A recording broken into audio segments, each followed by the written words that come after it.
the UEFA Champions League Final, the MLB All-Star Game, the World Series, Super Bowl 45, and the Daytona 500.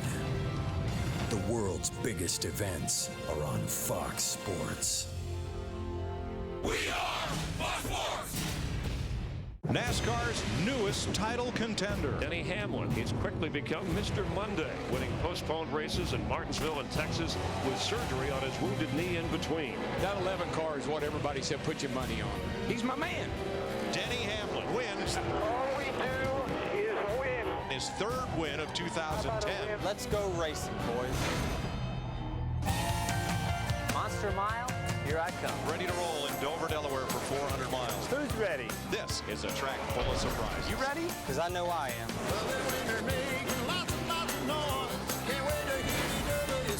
Boogity, boogity, boogity! Let's go racing, boys! Let's go racing, boys! Miles, I'm coming to take you down. This is a carnivorous racetrack. It loves to chew up sheet metal.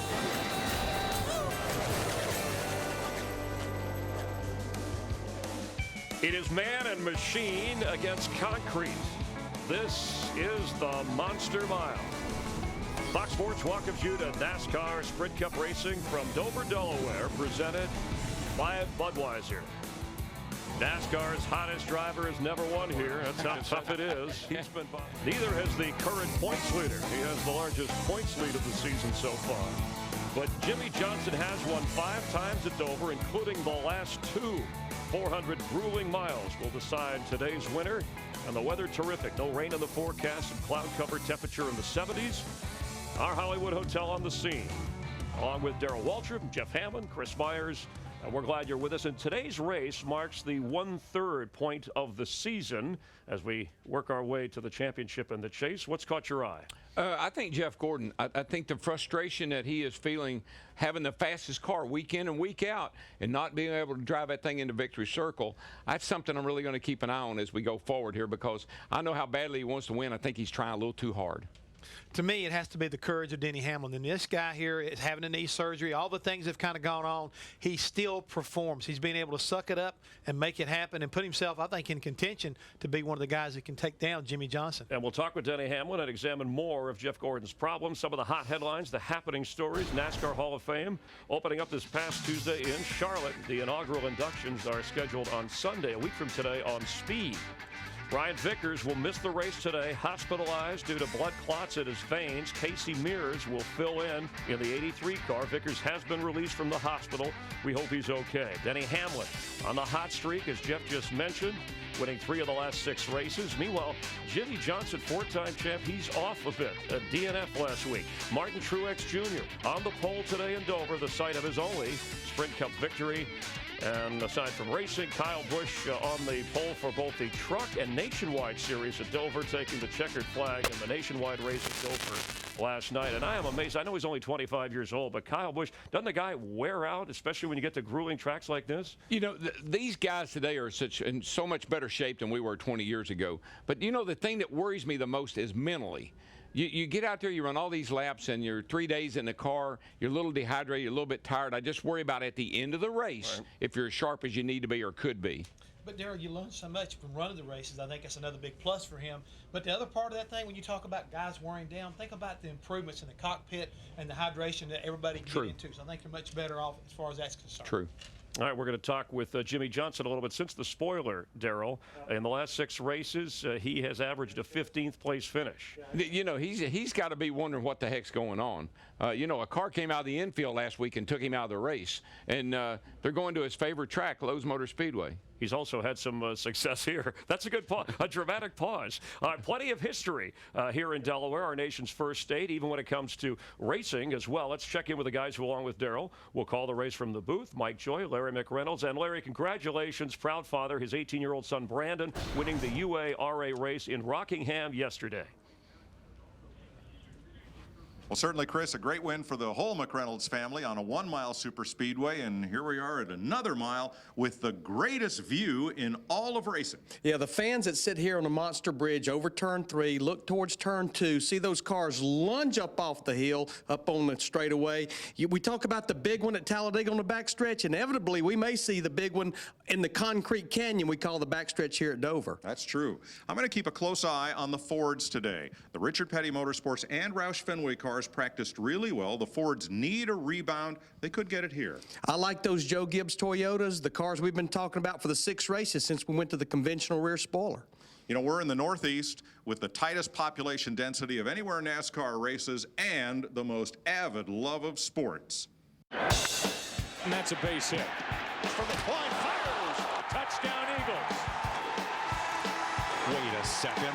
Those aren't the only sports we love in the Northeast. I guess historically you don't think of the Northeast as being a big NASCAR area, but it is. Some of the earliest days of NASCAR, they actually raced at some tracks in New Jersey. And also in New York, Pennsylvania, Connecticut, Massachusetts. Those early tracks fueled interest in the Northeast. The Northeast is actually a huge NASCAR spot. There's tons of racers up there. Those modified racers up there, dirt and asphalt, are amazing. The Sprint Cup Series currently hits the Northeast with trips to Pocono, Watkins Glen, New Hampshire, and Dover. I love Dover. Dover's one of my favorite racetracks. There's a lot of really savvy fans in the grandstands. Dover's Monster Mile opened in 1969, and Richard Petty won the first 2 Grand National races here. It stood out for its white concrete and for being the only track in NASCAR that's exactly 1 mile around. Dale Earnhardt Jr. won a very special race here in 2001. Well, I can remember after 9/11, that was our first race back, and I am telling you, it was an unbelievable experience. The fans were fired up. So don't forget about NASCAR when you're talking about Northeast sports passions. It was a special place to win for me, being close to home, being close to my family. And the fans definitely know their NASCAR there. Chris, I grew up in New England, and on any given summer Saturday night, there were more people at the short tracks than at the average Red Sox game. What do you say we do the race from right here? Can't beat the view. All right, let's pick out a seat. Back to you. All right, you can catch Red Sox games and NASCAR here on Fox. And congratulations in order for your daughter graduating college. Jessica Lee Waltrip graduated from Belmont yesterday, and it was a red letter day in the Waltrip household. The first college graduate out of the Waltrip family. It was great. You zipped back and forth. My son is. You should be. My son is graduating high school next month, and when he goes, he wants to be an actor. I say, you better get a real job. Work on that. He's been watching you too much. This is miles behind. That's not Jeff Hammond before after he works out. That's the monster here. Exactly. At the Monster Mile. Yeah. Exactly. And the winner gets a trophy. The Monster Mile, our pit reporters are fearless when covering this track. Let's begin our pit watch with Matt Yokin. Chris, 7-time champion Richard Petty carried the famous Petty Blue and Dayglow Orange colors to victory lane here at Dover 7 times. Today, A.J. Allmendinger will carry a very special paint scheme, celebrating and beginning the countdown to Hall of Fame weekend. I'll talk to the King coming up. Did Tony Stewart actually jump out of an airplane? Was he pushed? I'll ask him. Denny Hamlin is the hottest driver in the sport, having won 3 of the last 6 races. But does that momentum continue at a track where his record has been monstrous? We'll ask him. He's the mayor of Mayetta, New Jersey. Well, not really, but he might as well be the way he's promoting his nearby hometown. I'll talk to the pole sitter, Martin Truex Jr. Chris? Thanks, Krista and crew. Here's what's around the turn, straight ahead on the show. Hendrick on top for a while. Lately, his driver's taken some hits and making headlines for something other than racing. We'll talk to Rick Hendrick about it. The NASCAR Hall of Fame, open to the public. We'll give you the scoop on one of the sport's proudest moments. And we're going to hear from one of the inaugural inductees, the King. 6 races, not a long time to go without a win, unless you're Jimmie Johnson. We'll talk with the 4-time champ and NASCAR giving back at the annual Drive for Autism golf tournament. What it's like to be Miss Sprint, we'll meet her. Any leftovers with that Pizzi guy. All that, let's gas and go. It's NASCAR on Fox. We're live in Dover, Delaware, and glad you're with us.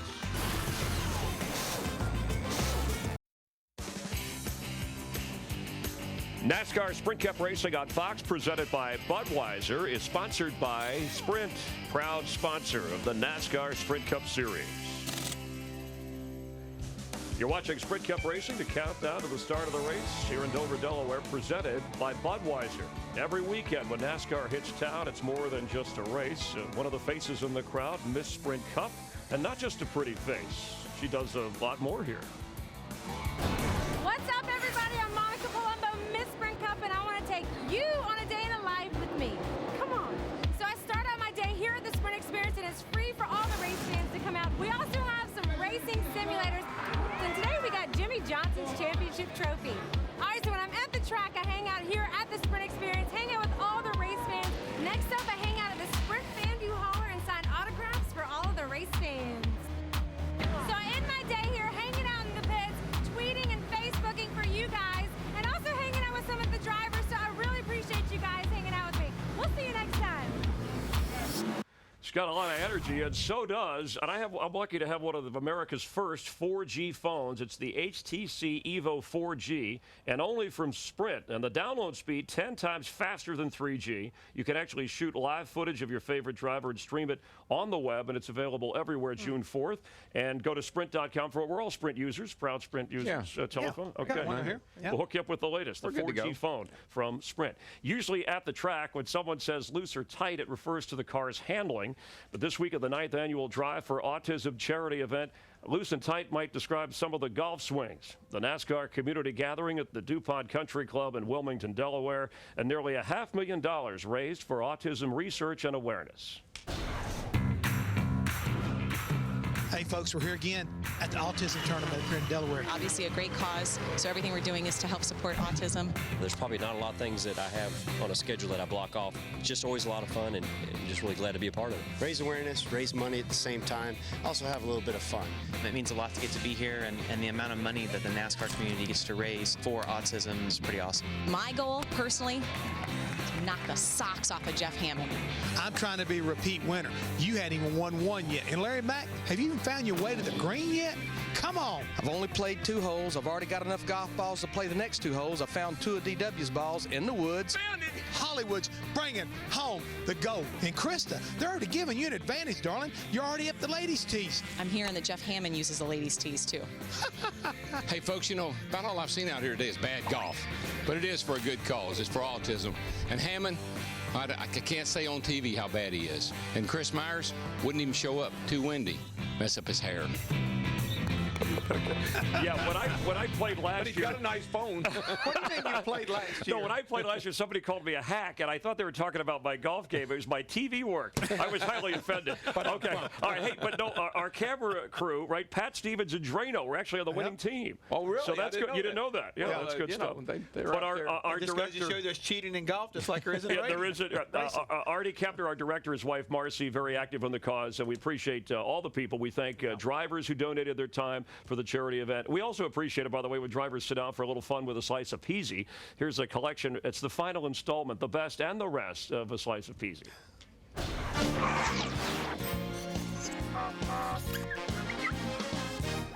Welcome to another edition of A Slice of Pizzi. We have here my pick to win this year's Sprint Cup. Have you ever sniffed gasoline? How many push-ups can you do? Do you believe in the sisterhood of the traveling pants? Is it hard being number 2 all the time? Have you talked to Ricky Bobby lately? Can I call you Anthony?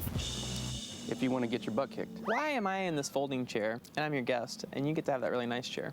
You said it already. You're the guest, okay? Right. This is my house. I understand. All right? If you and I were best friends, where would you take me on my birthday? Jenny Craig. What? What would you say if I told you I'm wearing Clip Boyer boxers right now? I would be scared to death. I'm not wearing anything. Isn't it an honor to be on Slice of Pizzi? I really didn't believe a guy like you could have his own show, to be honest with you. Have you ever seen that fat guy in a little suit? No. You were Rookie of the Year in 2004, right? Correct. What's it gonna take to win it again in 2010? Come on, I'm with you. Come on, come on. Pick change, please. The water. Is that vodka? Pick it up! Oh, wow! This is going to be the best interview ever now. There you go. Okay, it's on. Those bad boys are sweaty. I'll help. You want to do a best friend handshake? Yeah. Good luck. See ya. Thank you, Pizzi. Hey, thank you. That's fun to say. Yes. Easy. Could you say something really, really nice about being on my show in your native language? Don, watch the show. What? Come on! But you can see more of Pizzi at foxsports.com. It's part of Cubed. Lunch with benefits. The drivers are priceless. Pizzi, not so much. Not so much. You know something? He actually makes me feel good. Yeah, that's what you two guys. He actually makes you look good. In that mob outfit, I wouldn't feel anything, Jeff Hamlin. All right, we're going to chat with Rick Hendrick, and also we'll talk with Jimmie Johnson. Is this a slump or what? He'll address it. He's a 4-time champ. You're watching live. Kenseth trying to make some noise. Pretty impressed with that 17 car. A good day for Matt Kenseth. The Sprint Cup point battle. This is our 12th race. Kevin Harvick, your leader. He's the human target. You can see that show on Fox, by the way. Top 12 drivers happy with Glee. That's Tuesday nights, 9 Eastern on Fox. And just outside the top 12, you're on the Fringe. You can see the Fringe at 9 o'clock Thursdays on Fox. And the fans, drivers are their idols. American Idol Tuesday at 8, Wednesday at 9. Also on Fox. We promote because we care. You're clever, don't you? Got all that in. When the season began, it looked like Jimmie Johnson was miles ahead of everybody else. He had won 3 of the first 5 races, so another title seemed right around the corner. But NASCAR can be humbling, even for the Associated Press Athlete of the Year. And with Jimmie's 4 straight championships, fans of the 48 team, they have a higher standard. If any other driver went 6 races without a win, you'd say no big deal. But for Johnson, people are calling it a slump.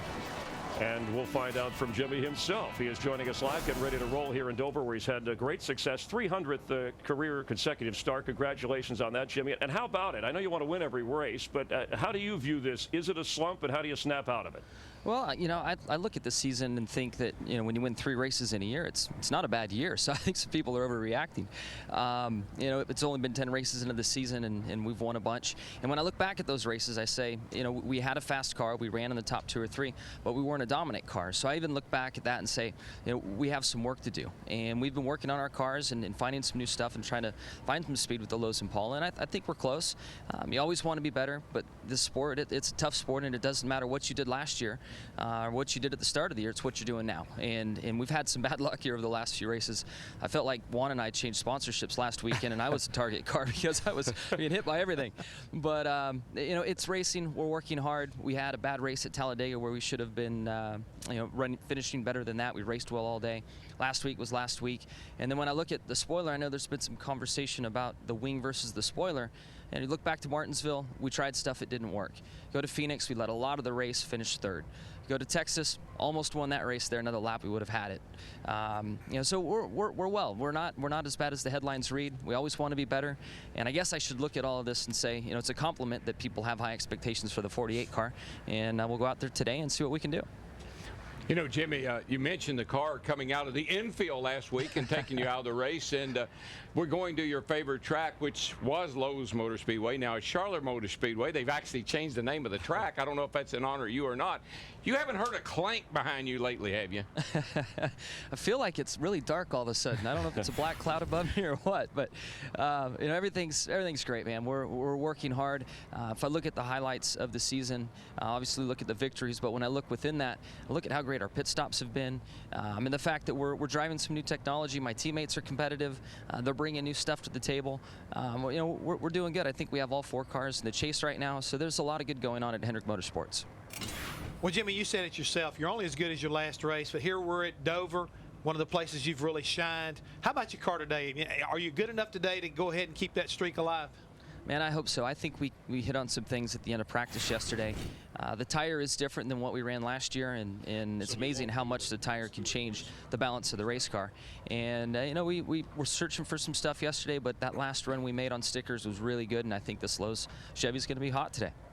Jimmie, thanks. By the way, Charles Barkley, big fan of yours, said to hang in there. You're a 4-time champion. He wants to meet you and wishes you the best, okay? And he watches all the time. I appreciate it. I want to go golfing with him. I want to see that swing in person. I think you'll have no trouble beating him. Good luck today. Thanks, Jimmie. Cool, guys. See you.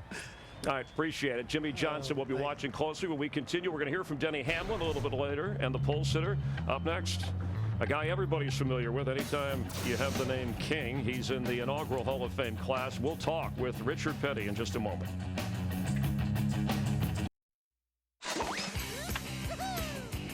NASCAR Sprint Cup Racing on Fox, presented by Budweiser, is sponsored by Subway Restaurants. Try the newest $5 footlong Orchard Chicken Salad. Counting it out to the start of the race at Dover, Delaware. Dale Earnhardt Jr. has won here before, as we welcome you back to Sprint Cup Racing from Dover, presented by Budweiser. And the king, Richard Petty, and Richard Petty Motorsports. He'll have to decide there. He'll have a big celebration 1 week from today. That line, if you build it, they will come, from the great baseball movie Field of Dreams. But those words apply to NASCAR. On Tuesday, the long-awaited and much-anticipated NASCAR Hall of Fame opened, and the Hall's motto, "Where the race lives on." Now, ladies and gentlemen, the NASCAR Hall of Fame is open in Charlotte, North Carolina. Good-looking place. The doors open. Many of the greats on hand on Tuesday in Charlotte, among them Bobby Allison, our own Darrell Waltrip, and the 2010 inductees, Richard Petty, Jimmie Johnson. Fans of all ages get to check out some of the interactive displays. There's old cars, exhibits. Jeff Hamlin, Chad Knaus working a little crew chief action there. Pit crew activity. The Allison brothers reenacted the legendary 1979 fight. Steve Burns played the role of Cale Yarborough. It was a terrific day to be celebrated, and congrats to all. Well, Richard Petty, of course, the guy that was on hand, and we figure a 7-time champ. He's won here 7 times automatically in inaugural class. He's one you ought to count in. Yeah, I think so. What I like about the hall, it's got all of our history under one roof now. You can walk through there and you can see from the very beginning back in the 50s right up to current day. I love that. We're honoring our founding fathers, you know, with Richard and Bill France Jr. and Sr., Jr. and Dale. It's the Mount Rushmore of our sport. Well, Chris, the thing is, I was born and raised in Charlotte, North Carolina. In 1964, I was sitting over at Charlotte Motor Speedway watching these legends race, and it just made me so proud to see this happen for the city of Charlotte and to be a part of it. I mean, it's just a great time. Well, and pro football, basketball, baseball have their Hall of Fame. There's a lot of space in this Hall of Fame, and also they allow you to touch a lot of the exhibits, hands-on material. It's very much a hands-on deal, and, you know, maybe one of these days they'll even have a place for you. Well, I don't know about that. I have been in there and tried to, you know, they have the pit crew thing. That was a lot of work. It is. You guys just... I have, and I turned blue. Richard Petty won at this track 7 times. In 1967, he had 27 victories, including 10 in a row. Talk about records unlikely to ever be broken. So 200 career wins, the king. NASCAR's greatest driver, one of the sport's great treasures. And to honor his old car, the paint scheme on A.J. Allmendinger's 43 car for today for Richard Petty Motorsports, the same as when Richard drove it. 7-time NASCAR champ Richard the King is with our Matt Yoakum. And Chris, down behind the driver's introduction stage, and the king, Richard Petty, talking to a couple of Hall of Famers, future Hall of Famers down the road, Tony Stewart, Jimmie Johnson.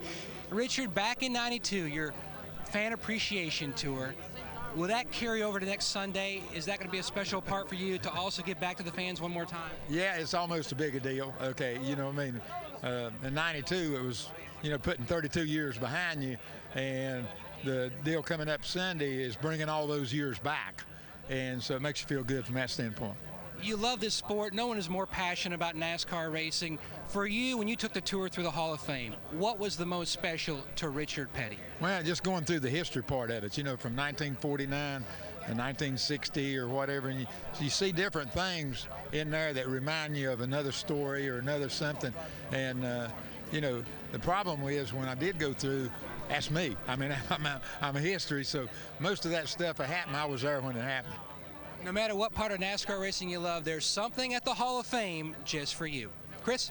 Thanks, Matt and Richard. Bill France, Sr., Jr., of course, Jimmie Johnson, the late, great Dale Earnhardt, along with Richard Petty. That's a pretty good inaugural group. You got to love this. Richard Petty's nickname when he started driving was Squirrel. Not King. No, not 200 wins later. Obviously, you become the king after that. You know what's so cool about it is when you think about it, there's Richard Petty. He was my hero. Dale Earnhardt, he was my friend. And Jimmie Johnson, well, he was my boss for 10 years. So those three right there together are very, very special. And an opportunity to work with the France family and give me an opportunity to be what I am today, it's just huge. I mean, it really is. Great moments for special men. And next Sunday, Speed will broadcast the induction ceremonies from the Hall of Fame in Charlotte, North Carolina. Check local listings for the start time in your area. And if you get a chance, it is very fan-friendly, kid-friendly, open 362 days a year. Go by and visit when you can. We're going to talk with Jeff Gordon. You know, he'll be in the Hall of Fame one day soon. But recent problems, very un-Gordon-like, and we'll explore those when we continue as we count you down to the start of the race here in Dover. Welcome back to Sprint Cup Racing from Dover, Delaware, presented by Budweiser. Jamie McMurray finishing second in 2 of the last 3 races. He'll start from row 6 today. Greg Biffle, he's won here twice at Dover. He starts from row 12 and hoping for a solid performance. Well, the sky is not falling down on Jimmie Johnson, or for another driver, he hopes things are looking up. Tony Stewart put aside his 23rd place finishes of the last 2 races to join his father Nelson as they hitched a ride with the Golden Knights, the U.S. Army's parachute team. Admittedly nervous beforehand, Stewart was 13,500 feet above Cincinnati when he leaped as part of a tandem jump. The driver, whose nickname is Smoke, called it among the coolest experiences in his entire life. A well-grounded Tony Stewart is with our Dr. Dirt, Dick Berggren. Tony, did you actually jump out of that plane, or did the guy behind you push you out of that plane? Well, he did all the work, but I agreed to it, so it was fun. I had an absolute blast. It was something that Brian Vickers and I have been talking about, and want to say hi to Brian. I know he's at home and wishing we as well as him are wishing he was here. So get feeling better, bud. But I had a blast, just so you know. But it was great, man. What an experience, and everybody at the U.S. Army Golden Knights, they were awesome. It just really was an awesome day. Which is a bigger rush, turn 1 at Dover or jumping out of that plane? Well, I've done the Dover thing so many times. That's second nature. I can promise you that was a rush. That was one of the coolest things I've ever done in my life. And the only thing that I was upset about is that I kicked myself in the butt for not doing it 10 years sooner. But it's something that I know that's not going to be my last jump for sure. That's something we're gonna look into, and hopefully we can go with the Golden Knights a couple more times. But you know, like I said, Brian Vickers has been talking to me for a long time about how much fun it is and wanting to take me. So hopefully he'll get feeling better soon. We'll get to go again. You're a brave man. No, don't confuse bravery with stupidity. A thrill seeker. And Dick Berggren, I don't want to say Dick was there for the original flight of the Wright brothers. He tried to date Kitty Hawk. Did you know that? All right. I'm sorry. Hey, I want to challenge both of you guys. Y'all used to make fun of me for jumping out of airplanes. Right. You always said I was stupid and I was crazy. We'll challenge both of you to go jump with the Golden Knights sometime. We'll watch you from the ground. They came in at advice. Hey, real quick, Tony Stewart, Ryan Newman going up a little bit, Tony sliding back. What's going on? We know he's not a fast starter during the year. Tony's kind of in a free fall. Careful, but he's used to taking leaps of faith. Okay. He took one last year by starting his own deal, so he will probably at the end of the day say, best thing I ever did. Yeah, okay. He'll rally back. He'll be in the chase. All right, Jeff Gordon, he starts from row 8 today. Jeff Burton, row 9. Now, both of these veteran drivers have won at Dover before, and it looked like they could have won last week at Darlington, but late in the race, mistakes and mishaps threw a wrench into their plans. Jeff Burton ready to pounce. Jeff Gordon's licking his chops. These two guys are the 2 drivers that are mistake-free most of the time. Jeff Gordon made a mistake. He was trying to get onto pit road, and Gordon could not make the commit cone. What happened was I saw him right on me, and I tried to get out of his way, and I didn't slow down good enough. Yeah, if I'd made it, man, we've been looking pretty. I think the 31 car is going to have to come back to pit road. He ran over the air hose. Can't do that. Got to start the tail. I went with a jack, Phil. Therefore, you did everything you were supposed to do. Demoralizing right here. The 2 best cars were the 24 and the 31. It's another night of what could have been. Jeff Burton has failed to win the last 3 races that he's led the most laps. Jeff Gordon has led 2 races with 10 to go and has failed to win. Both teams have very fast race cars, and in both guys' cases are seasoned veterans. They know better. They know better than to beat themselves. It's the worst defeat in the world is when you do it to yourself. But I think both of them just need to relax, just chill out a little bit. The crews are messing up. The drivers are messing up. Just take it easy. You've got the car to win the race. Do your job. And on top of that, they're making you look bad because you said they were the 2 smartest guys out there, not making mistakes, and they did. The older guys. Yeah. But I mean, at least on Burton's situation, the jack man is the one who kind of did him wrong on that. He shouldn't have dropped the jack before the guy got up. But in Jeff's case, I mean, you don't expect those kind of mental mistakes out of a 4-time champion. You really don't. And today's another one of those places here where if you guys are not sharp, it can cost you getting on and off pit road. Got to focus. Yeah, I heard Jeff Burton on the radio say to his team, hey, you want to be a championship team, we got to perform like one, and they weren't able to do that last week. Meanwhile, Joe Gibbs Racing, led by Denny Hamlin and Kyle Busch, they won 4 of the last 6 races, stirring conversation that this team has caught up to or maybe even passed Hendrick Motorsports. But think about this. All 4 of the Hendrick drivers currently in the top 12 in points, so they'd make the chase. Of course, one of Rick's drivers going for what would be the unprecedented 5th straight championship. And to try and keep it that way, Rick Hendrick has a plan in place. When I'm around Rick, I'm like a sponge. I try to soak it in. He's kind of like a life coach in a way. He does a lot of that for, I think, several different people. The trouble with being a success is that you have to keep on being a success. What kind of pressure, if that's the right word, comes with that? It's a good pressure. It makes you want to be a little bit better every day, and you're never really satisfied. 48 is testing my patience, I can tell you that. And there's always tension in a team. So I'm pretty disappointed in how he was racing me today. Rick has to step in, then usually something's not going right. Jeff Gordon, Jimmie Johnson, a couple of four-time champs. You had to step in. Would you rather have not? Well, I'd rather not have to step in, sure. You know, the guys have to get along, and if you got a guy that doesn't feel the same way the other three do, then it kind of tears the system apart. But everybody there is paid bonus on wins, so they all want to win. Have you ever, or would you consider teaming up Chad Knaus with Dale Earnhardt Jr.? Doing that would be disrupting something that's really working. It's really good, and you know, no reason to disrupt that. Are you disappointed in Dale Earnhardt Jr.? When Dale signed up and came on, the first year he was our best car for 3/4 of that year. All the ingredients are there for Dale to win it, and he's working hard. And when it starts to click, it's just going to click. But there are a lot of guys in the garage area that haven't won a race in a pretty good while, and they don't talk about them as much as they do Dale. You pulled off a lot of successful things in NASCAR. How did you pull off signing Kasey Kahne, a premier talent, long before his deal was up? Well, Kasey and I talked a year ago. He's a heck of a talent, and he's got the whole package. He handles the sponsors well. He's a good-looking young man, and he can drive a car. Any question he'll be racing in 2011? We know he signed to be in a Hendrick car in 2012, but what about racing for your team specifically? Well, he'll be racing somewhere. That's all we know right now. Ultimately, next year, you can say that Mark Martin and Kasey Kahne will be driving, will be racing? Yeah. Okay. That's simple. We're not exactly sure where yet, though. Okay, but you'll sort that out. Yeah, I'll sort that out. Probably in the next, 4 to 6 weeks. He's the boss, and I would surmise. You didn't know better with him, you do with us. I just asked. That's my job. But I took from that Kasey Kahne will be in the 5 car next year racing, and Mark Martin will either have his own team, helped by Rick Hendrick, or maybe Stewart Haas, something with the Hendrick Chevrolets. I could only tell you what I would do if I was sitting in Rick Hendrick. I would make a deal with Mark. Mark, let's get Kasey in the 5 car, and we'll take good care of you, Mark. We won't hang you out to dry.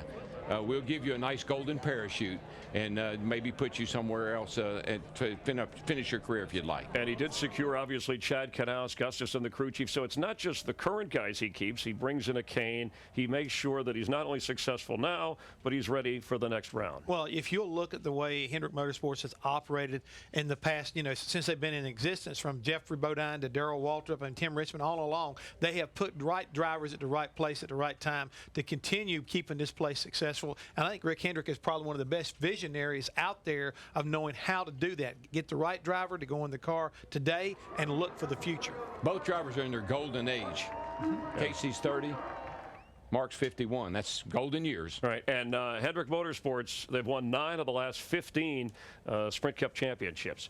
There's a lot to like about Dover. Crab cakes, the casino. Martin Truex Jr. likes Dover for the finish line. In June of 2007, he won his first and only Cup race here. The pole sitter has gone now 106 races since then without a win. And although he's changed teams, the roots remain in place. His hometown of Marietta, New Jersey, just 130 miles from here, making him a crowd favorite. I just don't think we can say enough about Martin Truex Jr. He considers this his home track. That one car is fast. Martin Truex Jr. is going to win his first Nextel Cup race. Hometown favorite indeed. In fact, Martin Truex has about 50 extra friends and family, some kids from Ocean County, New Jersey in the stands. So is there anything that can be said for home track advantage? A pole here, a win here? Do the racing gods love you in Delaware? Well, it looks that way so far. I mean, we've had some good success here in nationwide racing and of course, the Cup win a few years ago. And never really qualified all that good here, so I'm optimistic. Our car was pretty good yesterday. We were off a little, but the guys made some changes on the Napa Toyota last night, and yeah, we'll just have to see. Hopefully it'll be good today, but love racing here, and we got great weather, so it should be a good day. All right, the year he won here, 07, also the year he made the chase. What, 16 points out is all he is right now, Chris? Yeah, he's gained 6 positions in the last 4 races. Thanks, Krista and Martin. Coming up, we'll talk with Denny Hamlin. He's handling the knee pain. And Dale Earnhardt Jr. making noise on the airwaves. NASCAR Sprint Cup Racing on Fox, presented by Budweiser, is sponsored by McDonald's. I'm loving it. And by Napa. Napa know-how. Glad you're with us for NASCAR on Fox. Martin Truex Jr. Over 50% of the races at this 1-mile track at Dover have been won from the front 2 rows, so that's good for guys like Mark Martin and Kane and Kyle Busch. And back in June of '95, Kyle Petty started 37th and won, so whether it's the front or the rear, it's never over at Dover. In his first 5 races, Denny Hamlin finished no better than 17th, but in the last 6 races, the driver of the 11 FedEx car has delivered 3 times in victory lane. What makes it even more amazing is that 2 of those wins came after knee surgery. Hamlin still recovering, rehabbing, and hurting, but in Darlington, the gain was worth the pain. All we do is win. We just won the Southern 500, boys. I think we got some charity money, too. And that win at Darlington paid off in different ways for Denny Hamlin. Here from DirecTV, Josh Stern to present a check. And Denny Hamlin, it is a big check as a first winner of the head-to-head knockout competition. Talk about what this money will do for the Denny Hamlin Foundation. Well, we're really excited, and got to thank Josh Stern and Chris Long and everyone at DirecTV for this. You know, the head-to-head. It's a great honor for myself because you had to beat everyone in the field, and to not only win the bracket but actually win the race means a lot. $285,000 is a lot. It's going to go to so many great causes through the foundation. Cystic fibrosis will receive 70%. We'll have St. Jude getting 20%, and then Richmond Children's Hospital. Along with the Nashville victims, we're going to donate $25,000 to them. So can't be more excited. I encourage everyone to go to DirecTV, check out their Hot Pass. There's no better way of watching these races, and just thank everyone for putting this on. Well, Denny, I talked a little bit earlier. This has not been a great racetrack for you over the last 5 races, but you said today could be different. I hope so. I mean, it can't get any worse around this racetrack, but we got a good starting spot for us. You know, 14th is above our average, so we're encouraged by that. We had a great car during happy hour, we felt like, and we'll just try to keep building on it. You know, right now we got to set ourselves good goals. Today's the top 5, and if we can do that, we're going to keep building over that 13th position.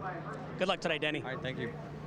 Thanks, Steve, and congratulations again, the DirecTV head-to-head competition winner. That'll be fun to do next year. That was fun, too, yeah. How about, is Denny, we've heard other names, is he maybe the best serious threat early to Jimmie Johnson in the championship? I think you have to say yes, because he came off a strong 2009. It looked like he was really rallying late in the season, getting wins, you know, like he did at Homestead.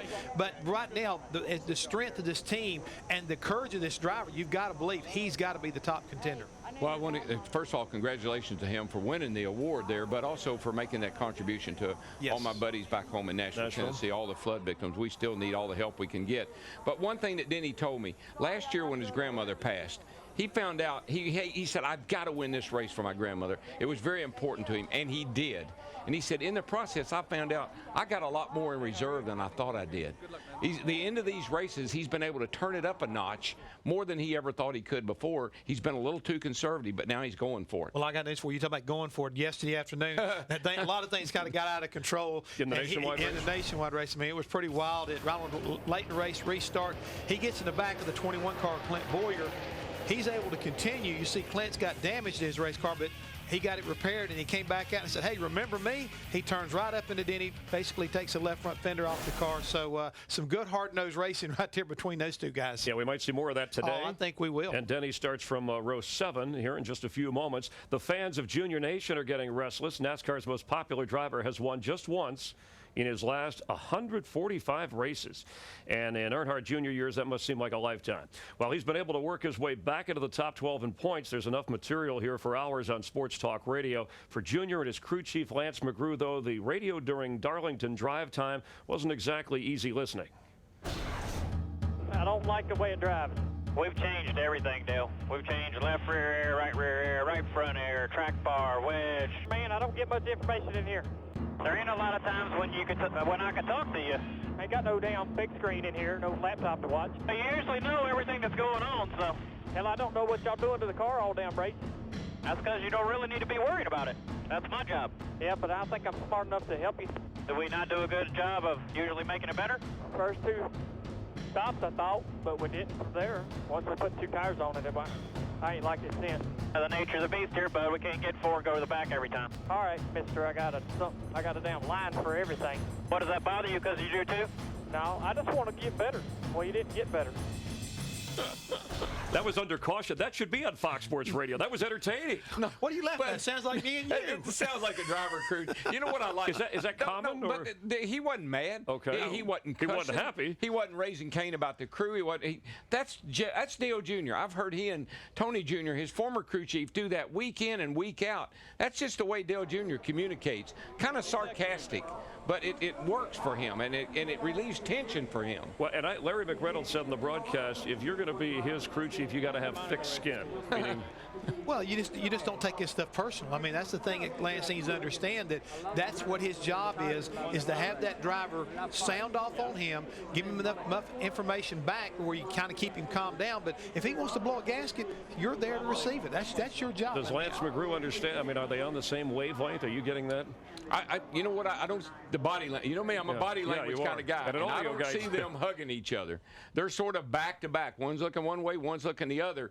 I think that's the same result they're getting right now. They need to make some adjustments. I'm not sure what they needed to make some adjustments. Yeah, and I remember a year ago, you didn't think he'd make it a year, and he's made it a year, Daryl. So I think he's weathered the storm, but whether or not he can carry it throughout the rest of the season, I don't know. No, but I mean, it's a very difficult job to try to figure out. Yeah, you chemistry. worked with him.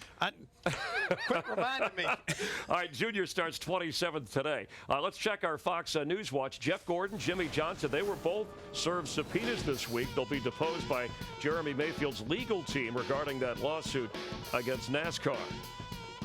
Bruton Smith, owner of the Charlotte Motor Speedway, has proposed for next year paying a driver who would win the Coke 600 as well as the Indy 500. They would get a $20 million bonus. Yes, sir. And pole sitter Martin Truex Jr. doing some extra good here in Dover, hosting children from Oceans of Love and Big Brothers and Sisters. And that's a nice thing to do here in Dover, Delaware. All right, time now for Gas and Go. You have questions. They have answers. These questions have One of these days we're going to go, I promise. All right. They have been locked away with LeBron James championship trophy. All right, that wasn't nice. On the clock, Daryl, for you, given the severity of Brian Vickers' health issues, and we hope he's doing okay, released from the hospital, what effect does that have going forward for the race team? Well, first of all, Brian, I hope you're getting better, but those blood clots, they give you a drug called Coumadin to dissolve the blood clots. Thin it out. And when you have that in your system, you can't take a chance on getting in an accident. So this is a huge setback for that operation. And Mears, what about him? I think he'll do fine. It's a little bit tough. Every time he's kind of like been from car to car to car this year, so he's got to get himself acclimated to this team, and it may take a little bit of time. All right, Jeff, for you, Carl Edwards, he hasn't been a real threat all season. He has had success at Dover. I just report the facts. We like Carl. But what changes, if any, need to be made for the 99 to be competitive today? I had an opportunity to talk to Jack Roush about that situation, and they feel like that their simulations are not what they need to be back at the shop. They're working to improve that. They look better this weekend here at Dover. They may have maybe a factor today. That's amazing. He's hung in there without a win. All right, Daryl, for you, Kyle Busch showing frustration throughout the weekend at Darlington, but then remember that 7th place finish after he started way at the back. Did that show the experience of a guy who can be a champion? Well, I think when we hear about a new Kyle Busch, that's what they're talking about. He would have taken that car a year or so ago and run it into the wall, trying to get more out of it than the car had in it. Right now, what he has learned to do, if he's going to win a championship in the Cup Series, calm down, get the best finish you can, and don't wreck the car. All right. Jeff, for you, Clint Boyer dropping in points.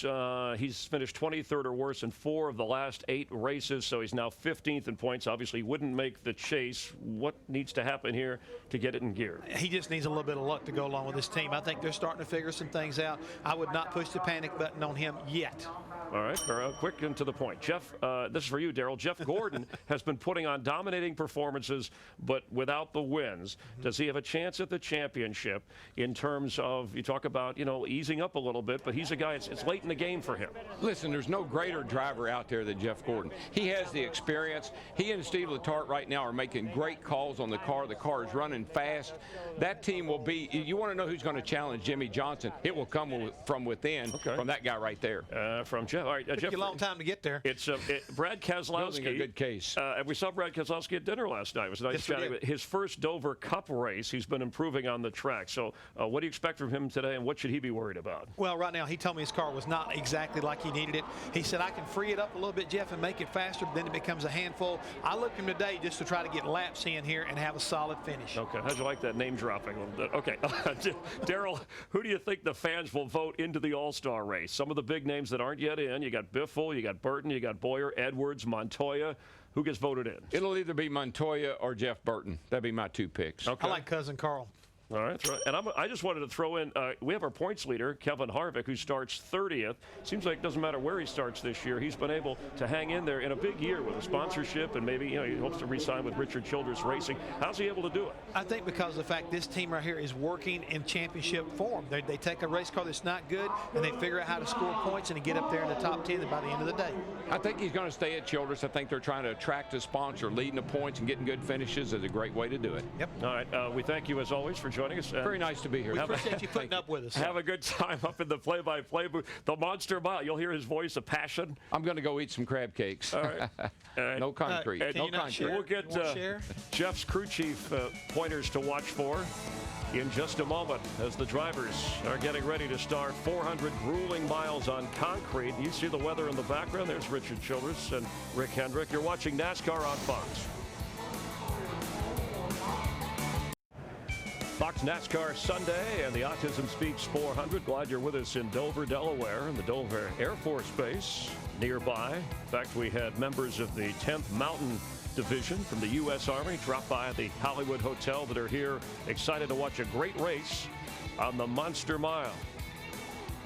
Martin Truex Jr. on the pole outside Casey Kane, followed by Mark Martin and Kyle Busch. The points leader is back of the pack as we get an overhead look at the scene here in Dover. Let's head down trackside for opening ceremonies. Joining us on stage, the Military District of Washington Armed Forces Color Guard, and delivering today's invocation from the Thomas Road Baptist Church of Lynchburg, Virginia, is Reverend Jonathan Falwell. Would you join me in prayer today? Our Father, today we come here thanking you for the beautiful weather that you've provided. Lord, we ask that you would protect these drivers as they compete in this race in this place today. And Lord, today we ask you that you would continue to bless this nation, be with our armed forces serving around the world today. Lord, we thank you for this, the greatest nation on the face of the earth in which we get to live. And Lord, we also thank you most of all for the sacrifice that you made as you sent your Son to die on the cross for our sins, as he was buried and 3 days later rose again that we might have life. And we pray this prayer in the name of your Son and our Savior, Jesus Christ. Amen. Amen. Please remain standing as I present to you Show Dog Universal recording artist Joe Nichols performing today's national anthem.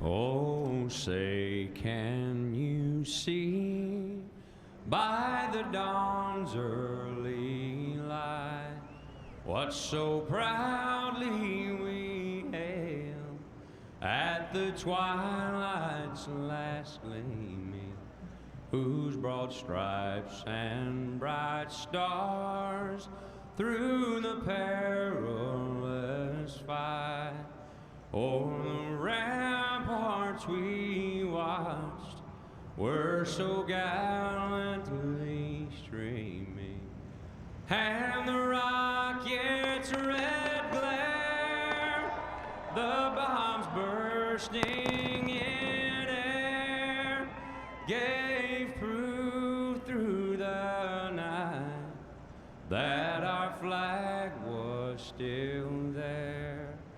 Oh, say, does that star-spangled banner yet wave o'er the land of the free and the home of the brave? Ladies and gentlemen, Mr. Joe Nichols.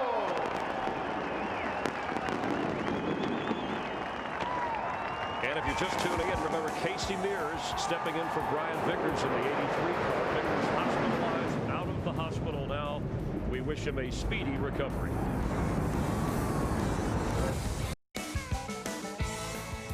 NASCAR on Fox welcomes you to Dover, Delaware. Get ready to roll 400 miles here.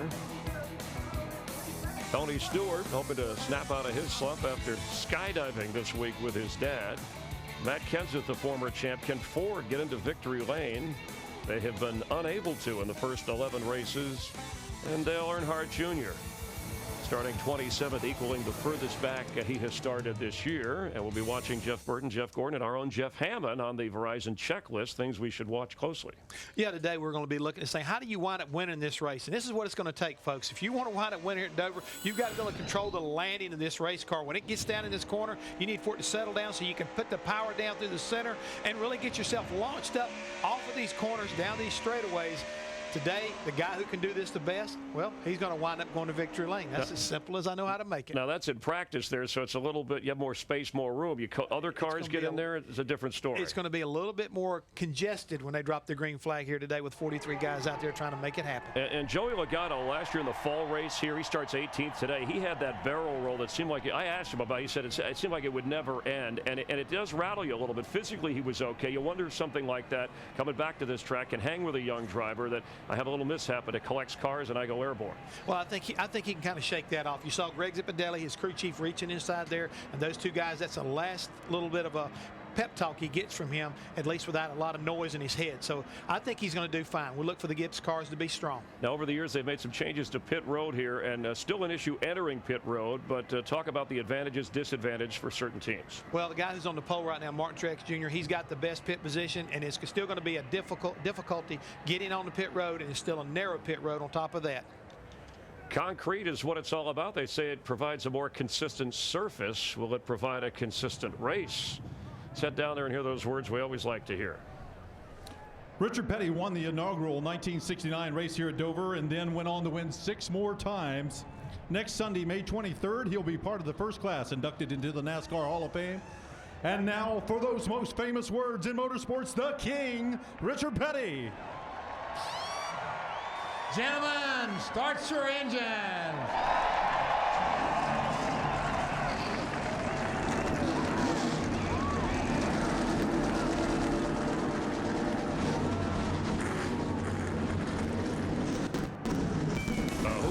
King of the Monster Mile, 400 laps, 400 miles, live in Dover, Delaware. Wherever you're watching, we're glad you're spending part of your Sunday with all of us for NASCAR on Fox.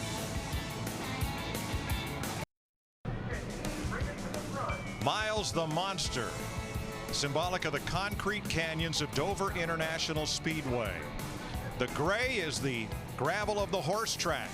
That light gray, almost white, is the concrete of Dover International Speedway, where today NASCAR's best will compete for 400 laps. Hi, everybody. Mike Joy, Larry McReynolds, and Darrell Waltrip with you. Darrell, this is no longer a 500-mile endurance test, but the entry to Turn 1, unlike the entry to 3. The exit of 2, not at all like the exit of 4. The groove starts at the bottom, it moves up, it moves down, it moves all around. How do you keep up with it all? Well, and Mike, when your nickname of your track is the Monster, I think that in and of itself tells you a lot about what these drivers are facing today. But folks, when you go into the first turn, have you ever had anybody pull a chair out from under you? Well, that's what it feels like when you drive off into the first turn. Like somebody pulled the chair out from under you, and then you try to shuffle around and catch yourself before you hit the floor. That's down there. You try to catch yourself before you hit the wall. That's what these guys will be fighting all day long. Larry, chances are what you do to that car at lap 100 is not going to be what it needs on your last pit stop with 80 or 90 laps to go. That, and how do you keep your driver in the sweet spot of the racetrack as this goes on? Well, and the thing about it, because it's not a long race, you're not going to get that many opportunities to adjust on that car, but you definitely have to keep up with this racetrack, because just like the groove moving around, the way the car drives moves around. And you know what? Everything here happens so fast. It happens fast on the racetrack. It happens fast for the spotters, and it happens fast for that crew chief, because he has to make a quick, fast decision on what he's going to do to that car, especially on that last stop late in the race. All right, we're about to see a fast 400 miles at Dover. Let's have a look at the Budweiser starting lineup for today's race.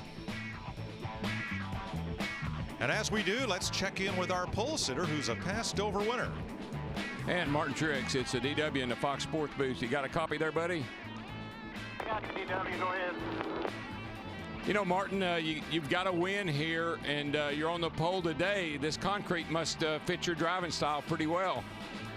I've been fortunate enough to have some really good cars here in the past, nationwide and cup racing, so just trying to take advantage of it today. The guys have done a great job with our Napa Toyota all weekend. Made some changes to it last night. We weren't quite where we needed to be yesterday, so just wait back and wait and see what happens here. Work on it hard all day long. We got the best crew on pit road and a great pit stall, and that's going to be a great advantage for us today. Yeah, you know, you haven't led any laps here since you won here in 07. Can you lead that first one today? We sure hope to. It'd be nice to get them 5 points, but we want to lead the last one. That's most important. All right, my friend, congratulations on the pole. Have a great day, and thanks for talking. Yeah, thank you, guys. Have a good one up there. Today's race is brought to you by Budweiser, the beer that starts with full flavor and ends with a crisp, clean finish. Budweiser, it's what we do.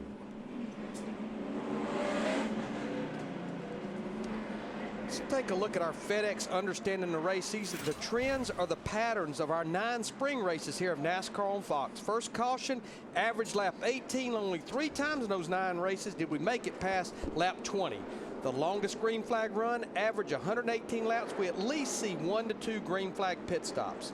Number of cautions, average 8 per race. We actually had 10 last year in 2009. The last caution period, average lap 346. The numbers say no lay race caution. The pattern of 2010 says, oh yeah, most definitely. So far this weekend, Kyle Busch dominated the truck race but did not win. He thoroughly dominated Saturday and won the nationwide race going away. He's the only triple duty driver in the field. Watch out for that number 18. Seems like those, green, white checkered finishes have really shaken up the way these races end up at the, who's going to win them. Today's race, 400 miles. Pit road speed 35 and the pit window within 85 laps. And the only car going to the rear, Regan Smith, who would have started 37th, has changed the transmission. You know, Jeff Hammond talked about how tough this pit road is to get onto, especially on the green. A lot like last week at Darlington, when you get on pit road, it's tough, it's narrow. We inevitably see cars get together and bang a fender on pit road during pit stops. It's a winding pit road with a curve at the beginning and the commit cone well out past the wall. There you see the yellow line at the lower left corner of your screen, and there is the commit cone at the end of that. And, oh, by the way, the end of the wall is right there as well. Pretty close. It's a beautiful day. Started out very cloudy and overcast. The temperature is expected to hit 70. The track temperature, now that it's sunny, has risen to 80, and about half the breeze we had yesterday. So let's go.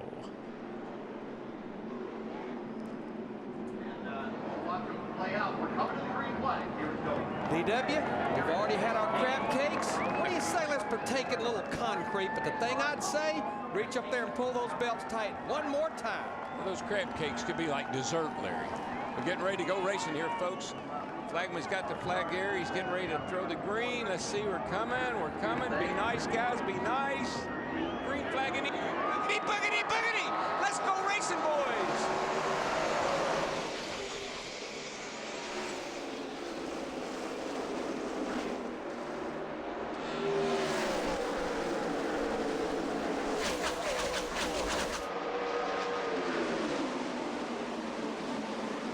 Outside lane may prevail as it has here at Dover for some time. Casey Kane has not led the last 5 Dover races. Now he's led this one.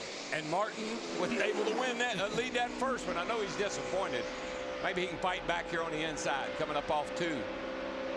Just get such a good run on the high side, especially late exit of turn 2. Now Martin Truex Jr. has his hands full of Kyle Busch, that 18 car. I think he may have just moved up a little bit to give Kyle a little room on the bottom there. Don't want to race too hard this early. Mark Martin 4th, Jimmie Johnson, Clint Boyer, Ryan Newman, Carl Edwards, Allmendinger, and McMurray the top 10. Even though this track is pretty symmetrical, the turns are totally different, believe it or not. Turn 1 is different than turn 3. The way you run both turns is totally different.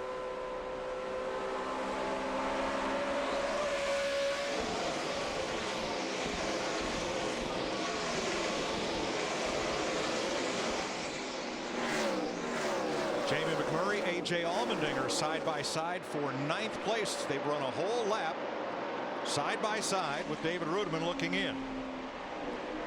You know, riding with A.J. Allmendinger right now in the 43 car, looked awfully solid in both of those practice sessions yesterday.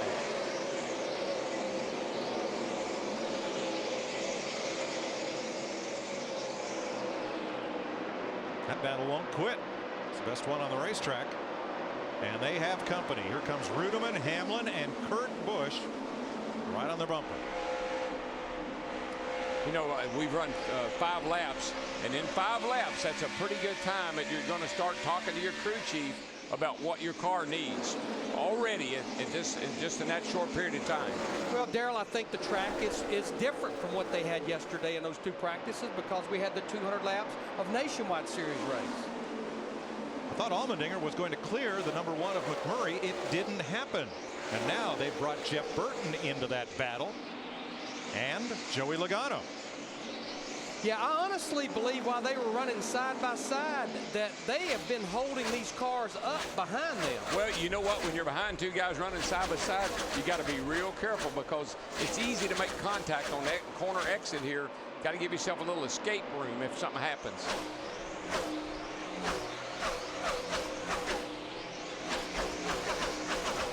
Get around this joint in about 23.5 seconds. So things, as you said in the opening, they happen fast, buddy. 7th place, Ryan Newman, Carl Edwards. You know, contrary to the run that Carl Edwards in that 99 car had at Darlington, they were tickled to death to get out of there with a 15th place finish. That group has actually been awfully good ever since they unloaded their car Friday morning. You know, a guy I'm watching, Larry, and his car has got to be giving him a fit right now. He's got his hands full. Is this 24 car of Jeff Gordon started near the front, and he's drifted back to 17th spot, and the car is not very good right now. What are they saying, Krista? Well, actually, Steve Letarte told me this morning they would not have early speed for the first time all year. They chose a setup that Jeff wanted, drivability over early speed. But right now, Jeff said his car is really, really tight. Gordon started 15th, moved up to 14th, and as you said, Darrell, he's drifted back to 17th. But that comfort thing is so critical at this racetrack because these cars will snap out from under you so quickly that if it's on the edge, you just can't hold on to it. His teammate Jimmie Johnson, you're watching for Martin Truex. If Johnson started 5th, he's moved up to 4th, challenging for 3rd. And you can see how much quicker that the 48 car is able to get back to the gas. I was really anxious, though, to see how that 56 car was going to run as he told Chris Devoto in the pre-race. A lot of changes to that car last night and this morning. That unpredictability that I was talking about and the comfort that you got to have. Concrete, for whatever reason, to me, always seem to be less forgiving. Once the car gets loose, it just snaps around and you can't control it. Especially the speed you're running here. So Johnson clears Truex, and that leaves him 2.6 seconds behind the lead. No Ford has yet been to victory lane. Casey Kane in a Ford has led every lap of this race, but Kyle Busch 1.3 seconds back and holding station right there. Mike, one of the impressive things about Kyle Busch is that he's good pretty much everywhere they unload a race car, and this is one of his best racetracks because simply Dave Rogers said Kyle goes out and he likes to attack the track here. Typically he likes the car free, especially here at Dover, but right now he says the car way too free from the entry through the center on exit. Just looking ahead to what that first stop will be like change-wise for the 18. But I think that's one of those things, don't panic. Let this thing get a little bit of rubber down in it. Make sure you don't jump the fence with your adjustments. Casey Kane has the fastest lap of the race. He's led every one of 13 laps so far.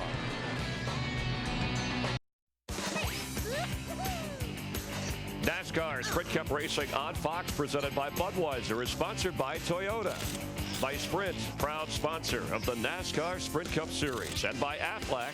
Aflac is insurance for daily living. Get to know Quack at noquack.com. 21 laps complete on the Monster Mile. Casey Kane, who finished in the top 10 in both races last year, has led every lap. But here comes Jimmie Johnson. He has passed Kyle Busch, and he is inhaling the leader by about 1/10 a second every single lap. Now, time for today's Aflac Do You Know Quack Trivia Quiz. Aflac lets you use cash benefits for daily expenses like gas, How many gallons of gas did the number 99 Aflac Ford Fusion use last year at Dover? Text your answer, A, B, C, or D, to 36888 and enter to win a replica helmet autographed by Carl. And you can read all the rules right here on the screen or log into foxsports.com/Aflac Racing for details. Let's catch back up with that lead battle and Steve. Yeah, Mike, listening to Casey Kane in the 9 car, he says his car is pretty good. He said it's loose off, but it's turning very well. Jimmie Johnson, the 48, says I can put some wheel into it. Really responding well so far. And Steve, that's what I'm seeing. Where he's just wearing that 9 car of Casey Kane out is he just drives to the bottom to try to get the lead from this 9 car. He just flies through the middle of the corner when you pick that throttle up. And what Jimmie has a very comfortable car. When you can crank the wheel, when you can put wheel into it, that means you got the wheels turned left and you're back in the throttle, as you can see, driving right by your competition. So Jimmie Johnson, our new leader, last year swept the 2 Cup races at Dover. Started 8th in the spring, pole in the fall. In the spring race, he led 298 laps, 271 in the fall. Both dominating performances. Yeah, about 600 laps out of the 800 that were run here last year, he led. You know, I know we talked to Jimmie Johnson in the pre-race, and as he said in his interview, it's the expectations of that 48 car, and they have not won a race since we went to this new rear spoiler 6 races ago, but we all felt like, we talked on our conference call, that Dover and Charlotte Motor Speedway would be a good measuring stick for where this car's really at, this team's really at right now. And you just heard Chad there. I think what Chad is doing is just kind of confirming, hey, buddy, you know, as bad as people say things have been, look where we are. You know, speaking of the rear spoiler, again, this is the 7th race since we've got rid of the wing, back to the conventional rear spoiler. Obviously, Joe Gibbs Racing, they're the ones who've been carrying the banner. They have actually won 4 of those 6 races. This is an interesting group here that Denny Hamlin finds himself in. It's led by Tony Stewart in 11th, then David Rudiman, then Ryan Newman, then Hamlin and Jeff Gordon, Joey Logano, then Jeff Burton and Matt Kenseth. And there's a lot of movement within that group for position. You know, I'm hearing the drivers talk about the rear spoiler. I think overall a lap around this racetrack, it's no different than the wing. But the rear spoiler has changed how the car feels getting into the turn. I don't think it's had much effect getting off, but the cars are much tighter getting down in the corner. I bet if you did an average all the way around the track, the wing would probably be better on the straightaway, maybe the spoiler better getting into the corner. Ryan Newman passes Hamlin for 13th. Jeff Gordon moves in. And at the front of the pack, as we mentioned, Tony Stewart in 11th. Krista? 6 straight finishes outside the top 15. Tony Stewart is looking for his luck to turn around. Right at the start of this race, well, it may have happened. He said his car right off the bat looking good. Hey, maybe jumping out of a plane is something he should do every week. But you know, Krista, when you talk about it as he's about to crack the top 10, she mentioned those 6 races without a top 15. It's been almost 6 races without a top 10. That's the longest streak in his whole career that he's went without a top 10 finish.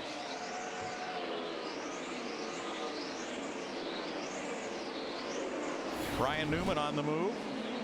Hamlin repassed him, however, and now Jeff Gordon has a chance at the 39. Gordon on the low side.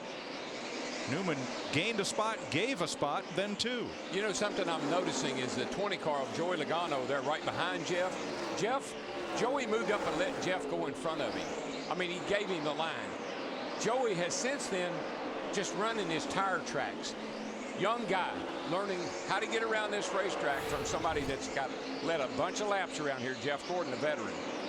Well, now Logano's going to gain a spot on Ryan Newman. Matt? Mike, Ryan Newman's biggest concern coming in today's race was the fact that the track, what Larry Mack talked about, could be quite different than it was on Friday when it was 20 degrees hotter in practice. Newman says the car is tight and getting tighter from the center to exit. It's all he can do at this juncture. Tony Gibson, his crew chief, already has a game plan for that first stop, calling for a wedge adjustment as well as air pressure change in the right front tire. And Matt, where you have to be so careful with the car being tight, in other words, he's turning the steering wheel and the front wheels aren't gripping. is that's hard on that right front tire. This track in general is hard on the right front tire. It never gets a break here. When that car's not turning, it makes it even harder. One change in the top 5 as we go to break. Clint Boyer has passed Martin Truex for 4th.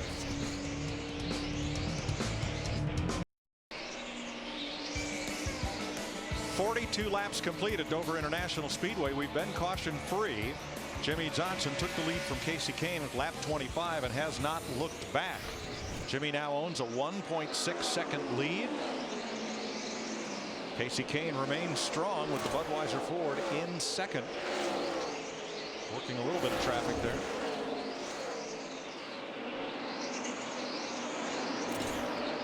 Kyle Busch, who dominated yesterday's nationwide race, running in 3rd. Clint Boyer, just before the break, had moved up into the 4th spot.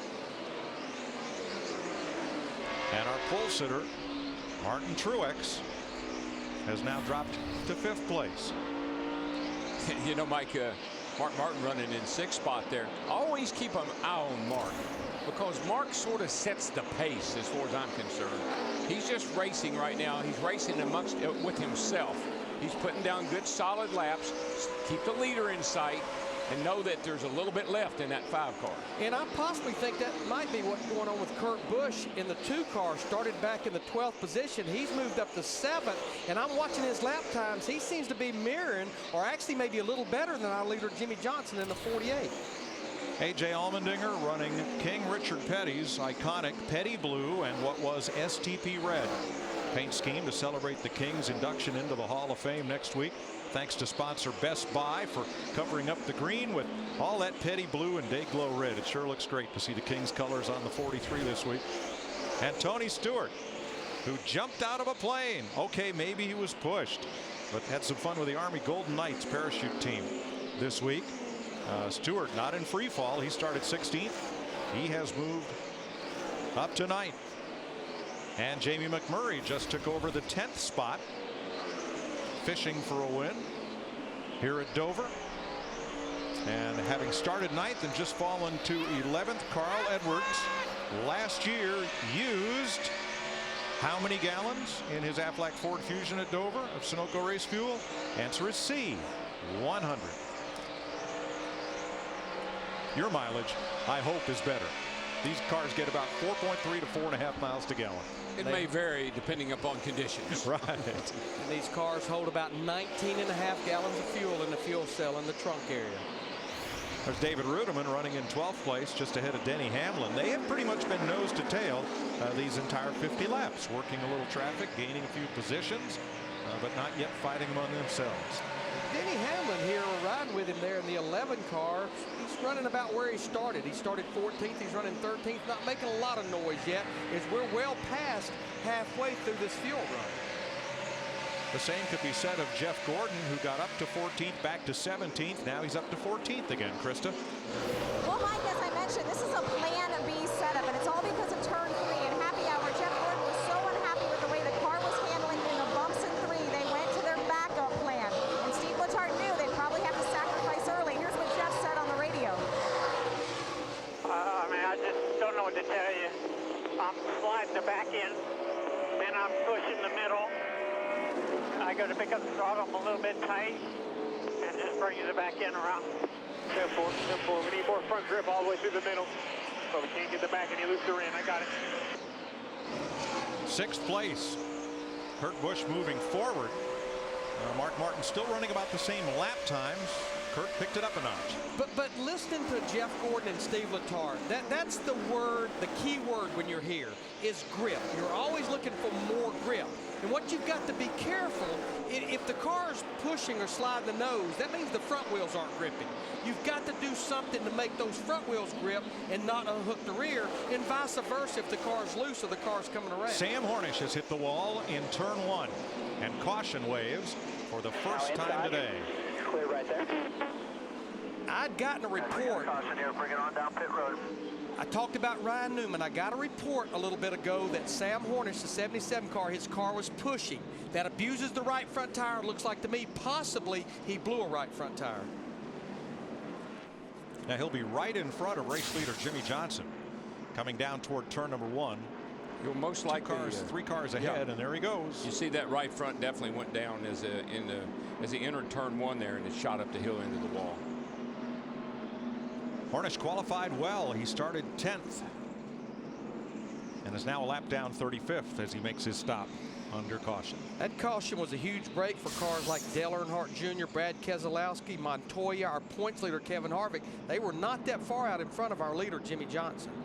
He has pancaked the right side of that car really hard. Yeah, you don't. I always say this. You just can't tell on TV how hard these cars hit that wall. But if you had a gauge up there, it'd be about like you know, somebody knocked the fire out of you with a ball bat. And it's a long way from the bottom to the top of that racetrack, and you're running about 160, 170 when you drive down in the corner. Now they have the hood up looking for right front suspension damage, and pit road is open. Here come the leaders. I think this is pretty much a no-brainer call. 54 laps, 4 tires, I'd say, boys. Krista? Tony Stewart is pretty happy. He said, in fact, his car is so good on the entry that we can actually give some up there. We're that secure. Also good on the exit. The problem right now, the center, tight. Steve?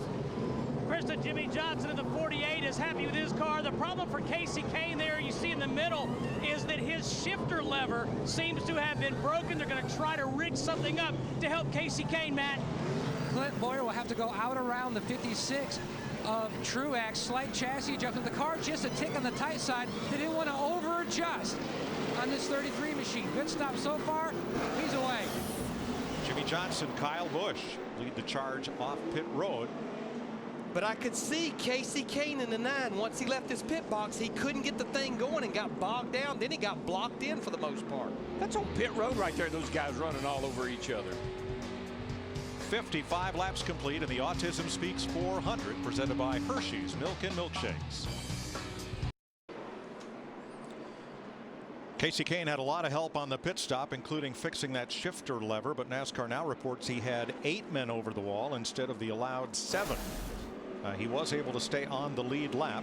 Bobby Labonte took the wave around to get back on the lead lap, and we will restart with Jimmie Johnson choosing the outside against Kyle Busch, Truex and Boyer, Kurt Busch and Allmendinger, Stewart, Mark Martin, McMurray, and Reutemann, the top 10. Well, the outside seemed to prevail at the initial start of the race, so I'm sure that's why Jimmie Johnson chose that. But boy, Kyle Busch, that 18 car, he wants nothing of it. I would not let Kyle Busch underneath me going in the first turn for the lead. Plus, you don't use conventional wisdom and Kyle Busch in the same sentence. No. Not very often. I'd want to protect that bottom if I was Jimmie Johnson. And that 18 car gets out front, he is relentless.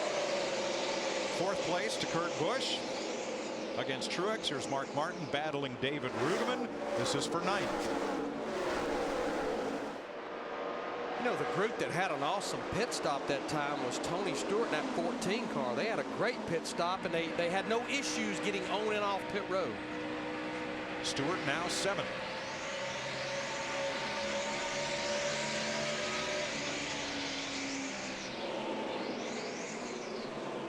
Look at how the 18 has gapped the field, leading Jimmie Johnson by 1 second and pulling away.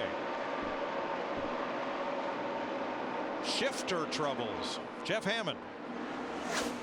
Mike, whenever Kasey had these problems, this is what we're talking about. This is the lift shift lever that makes these guys be able to go from 1st, 2nd, 3rd, and 4th. This aluminum handle is probably what broke on it. Somewhere around in this area, they had to come in, loosen these 2 bolts, and replace this stick to be able to allow him to carry on for the rest of the day's race.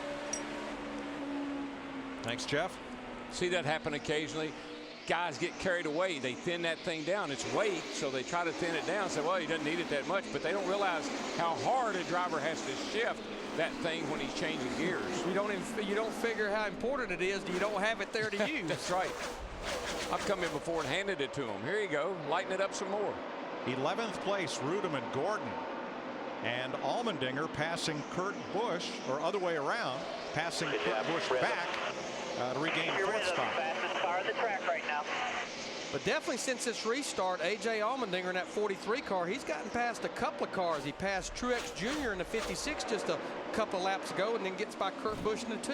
The King, Richard Petty, won here 7 times. Allmendinger trying to bring the King's paint job to victory lane for the 8th time. And it was actually win number 199, just a couple of months before that 200th win at Daytona. He won the spring race here.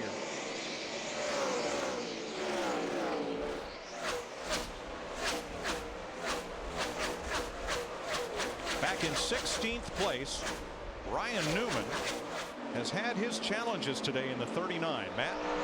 Mike, he'd been battling a tight condition with this race car, which progressively gotten worse and worse. Ryan had to change his line, start to run up the hill just to get the car to turn. He was running up in an area that didn't have a lot of rubber on the racetrack. Much more coarse, which caused issues on the inside shoulder of that right front tire. Not an issue with the tire manufacturer, but just because there was no rubber up there, and it was more user issue. They made some changes to the race car. Should help this car on this run, but that was the issue on the 39. Way too tight, and it showed on the tire. Now, when we heard Jimmie Johnson say, you know, it could put some wheel into it, if you get too much wheel into that right front, that will create that problem as well. A little too much camber, leaned in at the top, eating that inside edge, and then turning hard on that right front tire, you can eat that inside edge off of it. You see here, that's quite a bit of wheel. When you get the right hand over the top like that, that's a lot of steering input. It's David Reagan in 29th. So that car is really, I'd say snug. It's putting a lot of pressure on that right front tire, but by the same token, it's all to the left. He's not fighting that car. It's not pushy loose. Now, one thing that happened to David Reagan on that last pit stop is he's running back in the 29th position. He actually had a pit road speeding penalty, had to go to the tail end of the line before that restart. Reagan's car looks really good, Larry. He's able to get off the corner underneath the other car and not get loose, and that looked really good. And David Reagan in the 6 actually had one of the better Roush Fenway cars in yesterday's practice session. 96, flats all around. Flats doesn't mean tires. Flats means if he's a 23.96, everyone else is 24 flat or 24.00 on their lap time. Could be a breakout day for A.J. Allmendinger. I want to do a little update on Kasey Kahne in the 9 car. Right now, Kasey is back in the 23rd position. Steve Burns had told me that under those caution laps right there, the first caution, they did not get accomplished what Jeff Hamlin was showing. Darrell, the only way they're going to be able to do that at a 1-mile racetrack, they're going to have to stay out the first time, get right behind the pace car. That way they can utilize that entire time of a caution lap. They may have given him a pair of vice grips. You know, and put that pair of vice grips on what's still sticking up there so he's able to shift the car until they can get it fixed. Now what we see there is the leg brace for Kasey Kahne. If the shot extended lower, that gear shifter would be, well, down below the bottom of the screen, so I can't draw it for you. And for our viewers at home, the only time it's an issue is when you're getting up to speed. You don't shift here. You're in high gear the entire time. It's only leaving pit road or coming up to speed after a restart. There you now, go. Different view from Denny Hamlin's car, and there you are. And what they could have done, if this thing broke off down there and there's some part of it left, they'll give you a pair of vice grips. They'll lock those vice grips on there until they can decide if they got time to fix it or not. Kyle Busch has now led 14 laps to Kasey Kahne's 24 and Jimmie Johnson's 34 laps. NASCAR Sprint Cup Racing on Fox is presented by Budweiser. Join Budweiser as we support America's troops with a $250,000 donation to the USO. You can help our efforts when you buy a Kasey Kahne Armed Forces die-cast car. Visit Budweiser.com for details. 81 laps complete at the Monster Mile. Kyle Busch's lead has now dropped to 0.4 of a second over Jimmie Johnson, and A.J. Allmendinger is closing in from third.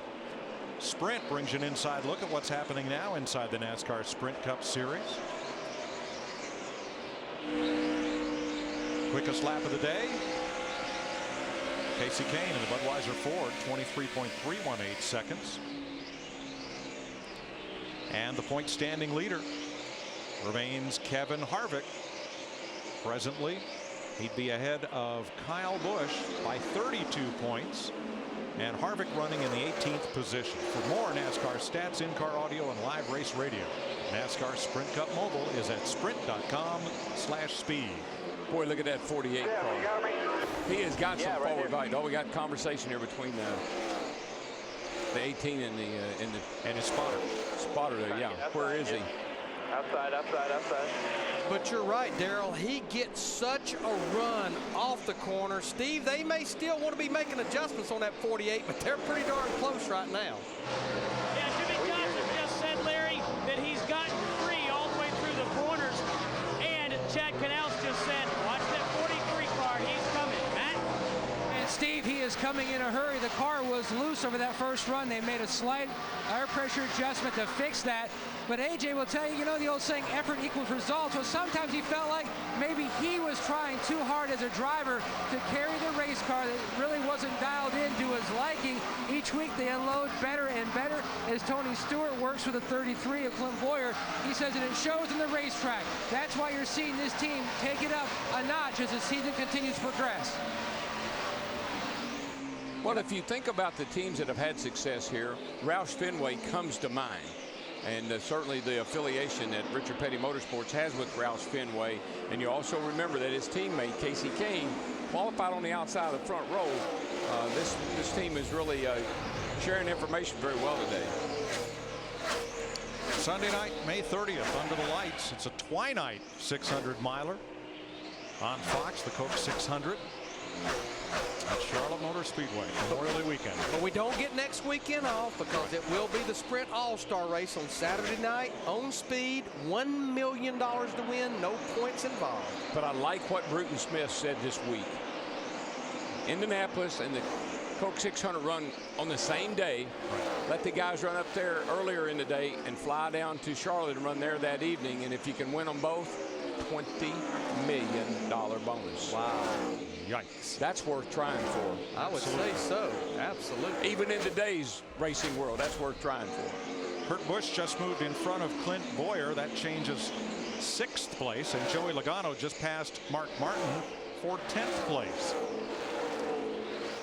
You know, when I think about Joey Logano in that 20 car, I think back to the wreck that he had here in the fall, early in the race. I would say of all my years of coming here to Dover, and of course we've been racing here since 1969, the worst wreck I've ever seen here. I would agree. Krista? Yeah, Mike, Larry, Daryl, it was a flip and a roll last fall. Joey's on a roll of a whole different kind right now. He just came on the radio and told his crew the car is pretty good right here. Hard to believe he's only 19 years old. He'll turn 20 next Monday. Well, when I was a rookie, I used to say, what should I do? And they say, follow the guy that's won a lot here. And I mentioned this earlier. He is keeping right in Jeff Gordon's tire tracks. And I think he's really going to school on Jeff Gordon, and that'd be Joey Logano in a 20 car. So who do you follow when you're 51? You kind of set your own pace. There you go. And you're not a trendsetter, but you are a pace setter. That's what Mark is doing right now, running 24.50s to the leader's 24.45. Talking about a pace setter, I've been watching this little 16 car of Greg Biffle. Greg has a couple of wins here. Greg started back in the 24th position. He has moved up to the 12th spot. As we mentioned at the top of the show, Roush Fenway cars, Daryl talked about A.J. Allmendinger in the 43, the affiliation. This could be a day that we see a Ford go to victory lane for the first time in 2010. Dick? Well, Biffle messed up his qualifying run, Mike. Turn 1, first lap, he just went in way too hard, and that put him back in the 24th position. But McReynolds is right. Biffle's got a shot to win this thing. In fact, before the start of the race, he told me he intended to run the bottom and pass them one at a time until he got to the lead, and then he was going to take the checkered flag at the very end of the race. The car has been a little loose. That, by the way, is the name of his fishing boat, a little loose. Matt, what's up with Kyle Busch? Now his guys on the team are waving their arms frantically. He says, I cannot hear you guys talking to me. If you can hear me when I drive by, please wave your arms frantically so I know that you can at least hear me. So radio communication an issue on the 18. Now earlier, gets a little bit free. Earlier, he was calling to his spotter, Jeff, can you hear me? Because obviously he was not hearing the team communication. And that's not good when you don't have a whole lot of peripheral vision inside these cars.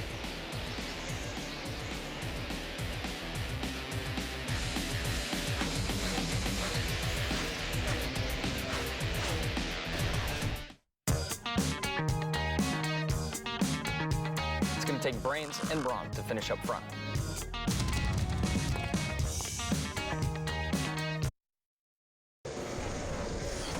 Time for an AT&T race break. NASCAR on Fox. We are live in Dover, Delaware. 103 laps in, and Jimmie Johnson, your leader, going for his third straight win here at Dover. Kyle Busch led 25 laps. Pole sitter Martin Truex Jr. has not led a lap, fading back to 10th, as Jimmie Johnson in a mild slump for him the last 6 races. But Jeff Hammond, moments ago, Kyle Busch, who's moved up to 3rd here in the 18 car, having radio communication problems with his crew. Yeah, they can hear him, but he can't hear the spotter or his crew chief right now, and that could be a big challenge for him, especially with pit stops, coming up here in the future. So is there a different form? Is there a safety hazard here? Well, I think they got to be concerned about that. NASCAR usually mandates you having a spotter communication, plus the fact, he will not know when to come to the pit road unless they're able to use either a signboard or unless NASCAR is willing to black flag it and let him know to come down the pit road. And Chris, right now we're seeing a lot of pressure right here being put on the 48 by the 43 car of A.J. Allmendinger running that red, white, and blue car of Richard Petty colors. Yes, an honorary paint scheme. By the way, we're about 30 laps away from a green flag stop, something worth watching. Now, Jeff Gordon, it's early, having some struggles, but chances to make adjustments. Yeah, he's made some adjustments here, and he's starting to move his way back up. He's up to 7th place right now. He's still got a lot of work to do as far as get back up to the lead, but much improved over the first time out. We saw Greg Biffle now move into the top 10, so our pole sitter Martin Truex Jr. falls another spot back. And some unusual problems early at the Monster Mile. We talked about the shifter issue with Casey Kane, who started on the front row. Yeah, he really looked like he was going to be one of the cars to contend with, and here we are riding along with him. All he's got right now is high gear because the shifter lever itself is broken off. They hope to be able to get a caution flag to get back down on pit road and finish changing it out there. We're inside the car with Casey, but as long as they stay green like this, it's not a big deal. But if he has to make a green flag pit stop, he's going to be in a lot of trouble. Quick thought on Tony Stewart, currently running 5th behind Jamie McMurray. They've made some adjustments since the start of the race. Also, he started way back in 16th, and he's already found himself cracking the top 5. And Jeff Burton moving into the 11th spot as Truex Jr. continues to fade. If you want to cast your vote for the AT&T fastest pit crew of the year, the standings from last week, do it on your AT&T phone. Text the car number for the pit crew you think is the most valuable at each race to 2258, delivered by AT&T, the nation's fastest 3G network. Jeff Hammond, Chris Myers, let's rejoin after the AT&T race break. Darrell, Larry, and Mike. Thanks, Chris. 109 laps in. Jimmie Johnson's lead, 0.3 of a second, because A.J. Allmendinger has challenged him twice in traffic in that number 43. And you see them passing the 83. Casey Mears is in that car this weekend. Wednesday, Brian Vickers, who would have come in here 20th in the point standings, was in Washington to make an appearance at an Army hospital, had chest pains, went to a local hospital where they admitted him and found blood clots in his leg and near his lung. They treated him and dissolved the blood clots. He was allowed to fly home Friday night. I spoke to Brian's manager, Don Rohr, through email, and he said he feels fine. He's very tired. He's meeting with Jerry Petty and specialists to try to determine the cause and what further treatment might be necessary. I hope Brian gets well and gets back here quickly, but those blood clots are very, very dangerous, and you have to dissolve those, and you can't drive a race car while you're in that process. But I want to say about the 43 car, you know what? A paint job won't win you a race. A car number won't win you a race. A home track advantage won't win you a race. But when you put all those things together, it just lifts up the spirits and the morale of your team, and you really want to go out there and perform at a higher level than you normally would. There are a couple of cars that do not want to see green flag pit stops. One of them we know is Casey Kane in that 9 car with that shifter issue, but we felt like the other one was Kyle Busch in that 18, but Matt may have resolved that problem. And Larry Mack, how many times through your years as a crew chief have you had a driver whose radio might have come unhooked from that helmet? They believe that's what's happened to Kyle Busch. A few moments ago, he came on the radio and said, "Do you guys have me now?" And they said, "Yes, we do. Welcome back." Evidently, the radio just came unplugged from the helmet. All good communication now on the 18. Well, about this, Joey Logano underneath Kurt Busch. They fought each other a lap or two, and Logano's trying to take over that 6th spot. Well, with the banking here, and you do move around in the seat a good bit when you go off in these corners. Remember we talked about how you land? Well, that could have jerked the radio cord a little bit loose. He fished around in there and got it hooked back up, and now he's back in communication.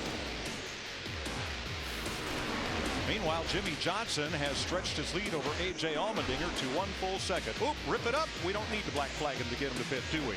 Okay.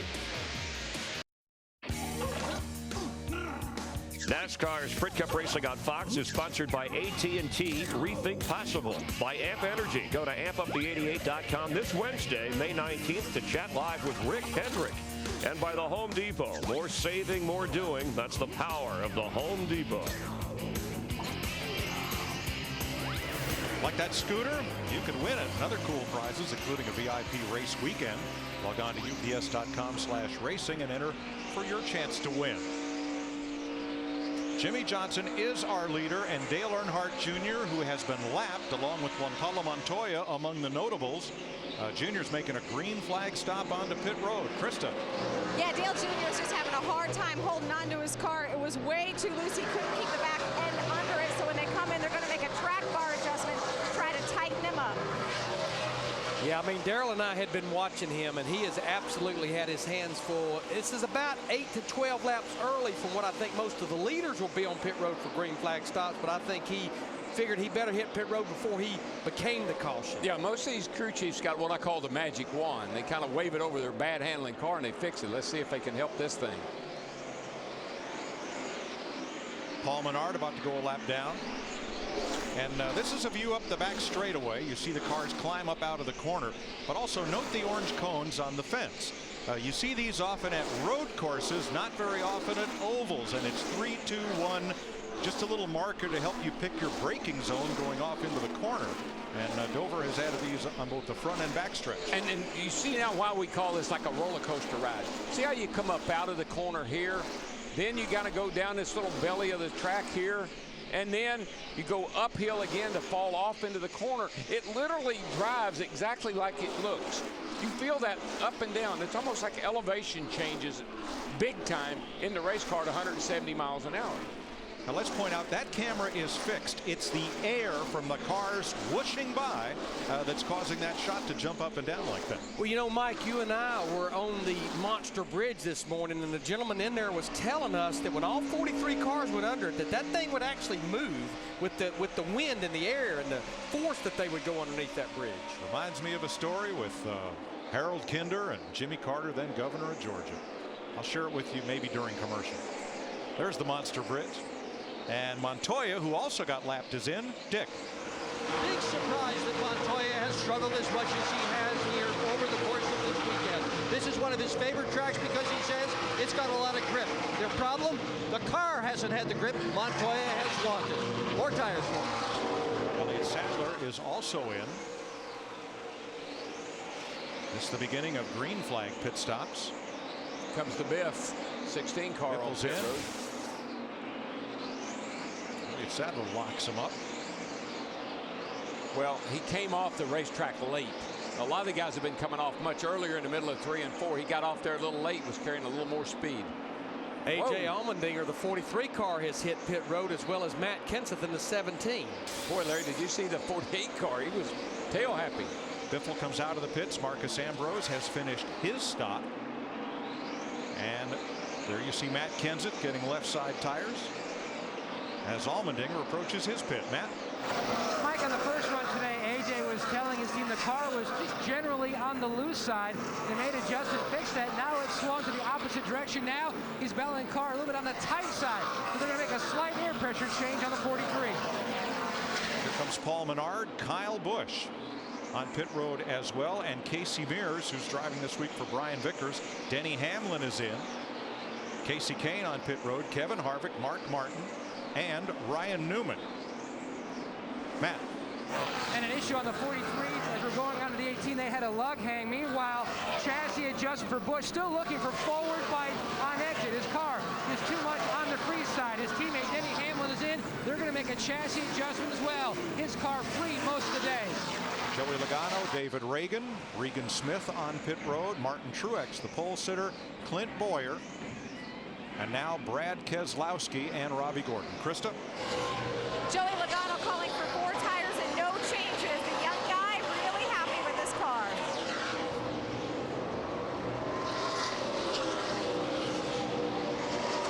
David Ruderman in. Oh, there There's the 9 car.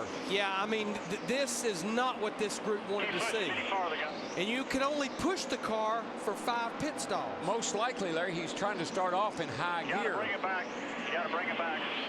Jimmie Johnson, the leader, is on pit road. Steve? Mike, Jimmie Johnson just said the balance of this race car is determined by how I hit the rubber on the racetrack. I started out on this run a little bit on the loose side. No chassis adjustments for Jimmie Johnson. Krista. Tony Stewart said his car is good, could be just a little bit better in the center. A small chassis adjustment to make that happen. Jeff Gordon, Jamie McMurray also on pit road. Here comes Carl Edwards for his service, and David Gilliland. Kurt Busch comes in. He led a lap before coming in to make this pit stop in front of Steve. Mike, Kurt Busch says I need the front to turn better.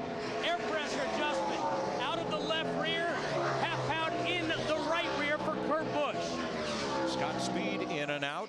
Jeff Burton, David Stremme entering the pit road at 135 laps and the second stop of the day. Krista? Jeff Burton said his car is really not that bad. It just needs to turn a little bit better. He also added he's really not pushing the car right now because it feels really hard on the right front. The crew working on the car coming around to make the 4-tire change. So we've now cycled around through all the cars that are on the track and running. Everyone's now made that second stop. I believe what happened at 9 car, I think he probably tried to take off in high gear out of his pit box, stalled the engine, and couldn't get it refired. When he finally did, I noticed he was very slow leaving the pit road. So I think he's trying to restart and get out there in high gear so he doesn't have to shift. Now watch Robbie Gordon in the number 7, the black car, trying to get on pit road. Couldn't do it. Couldn't get slowed down enough to finish off that turn. That's too fast trying to enter. Yes. So he missed pit road that time, and then I think maybe the next time he got a commitment cone violation. So it just kept getting worse the further he went. Frustrated. After pit stops, Jimmie Johnson still the leader over Kyle Busch, A.J. Allmendinger, and Joey Logano. This week, it's your Fox Saturday Baseball in prime time, and it's interleague play, beginning with the Yankees taking on the Mets, or the Cubs battle the Rangers, the Tigers against the Dodgers, or the Red Sox against the Phillies. Fox Saturday Baseball, presented by Budweiser, returns this week, 7 p.m. Eastern, 4 Pacific, and catch This Week in Baseball at a special time. Check local listings for the game and start time in your area. A lot of activity on that green flag pit stop. Robbie Gordon with a penalty stop coming back in. A.J. Allmendinger taking a long time when they lost to Lucknut on the right rear. Larry, let's take a look at what happened to A.J. All right, you'll see the right rear tire changer, how much behind he was there. And you can see NASCAR pointing that there's a lug nut missing, so he's going to have to go back around there. Jackman did a good job there because A.J. signaled to leave the pit box. Is when he drops the jack, he kept the jack up to the right rear tire changer, went around there and installed that lug nut. I'm not sure that they even put a lug nut on. It looked like they just turned it almost like they snugged it up with their hands.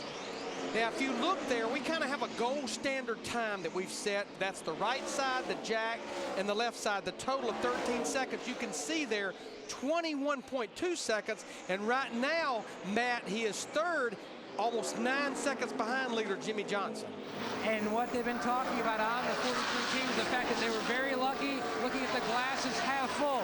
It happened under green versus under caution. So, yes, they lost a lot of time to 4th place, but as things even out, if they had been under caution, they would have lost a lot of spots on pit road.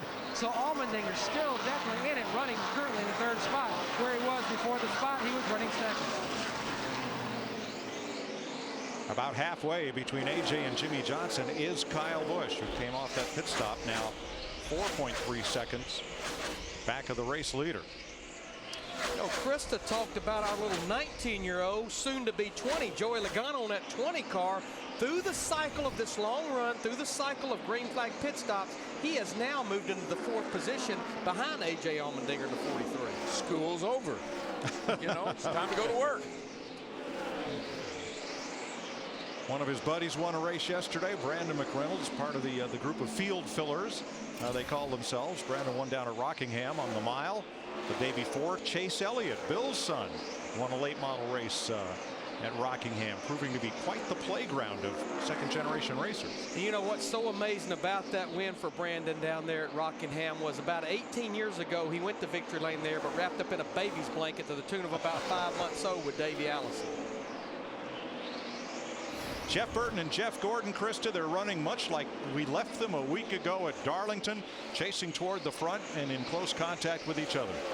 That's right, Mike, the Jeff and Jeff show. I want to talk about Jeff Gordon. I know a lot of folks are keeping tabs on him. The plan on that last stop was to free the car up a little bit. They made a wedge adjustment, but it might not have gone far enough because Jeff came on the radio and said 3 words, but they were all the same: plowing, plowing, plowing.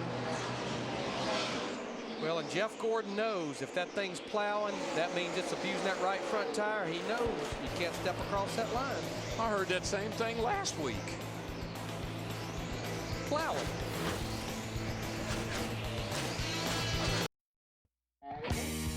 NASCAR Sprint Cup Racing on Fox, presented by Budweiser, sponsored by FedEx. We understand you need reliable shipping options. FedEx. By DirecTV. Other TV providers can claim what they want, but DirecTV has the most sports, period.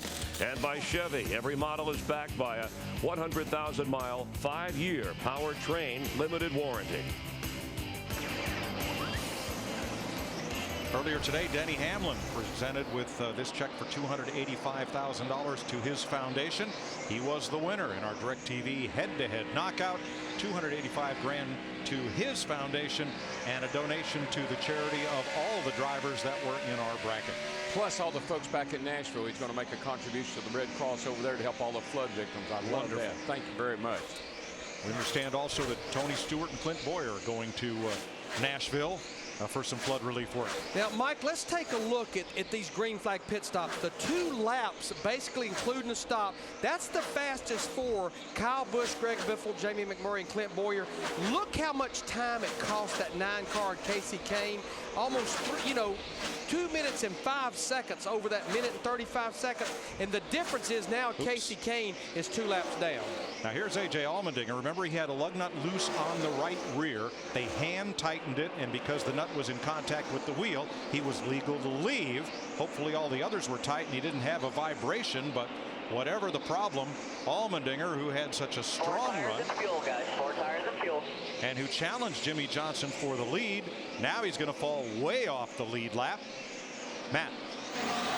It's going to be a good effort here on the 43 guys over the wall. They're going to have a big recovery plan on their hands now as they go to work. AJ was reporting he had a vibration on the 43, Mike. Like you mentioned, the car Turn 3, car in the wall, Matt. And the caution waves for the 47 of Marcus Ambrose, who got up into the wall between turns 3 and 4 and just pancaked the whole side of his Toyota. Boy, what a break for Kevin Harvick, though, in that 29 car, who was just about to go a lap down. I think the 43 wasn't so lucky, though. He was in the pit when the leader went by. Ambrose in the 47 up the hill. Right front. Yep. You just kind of know it when you see it.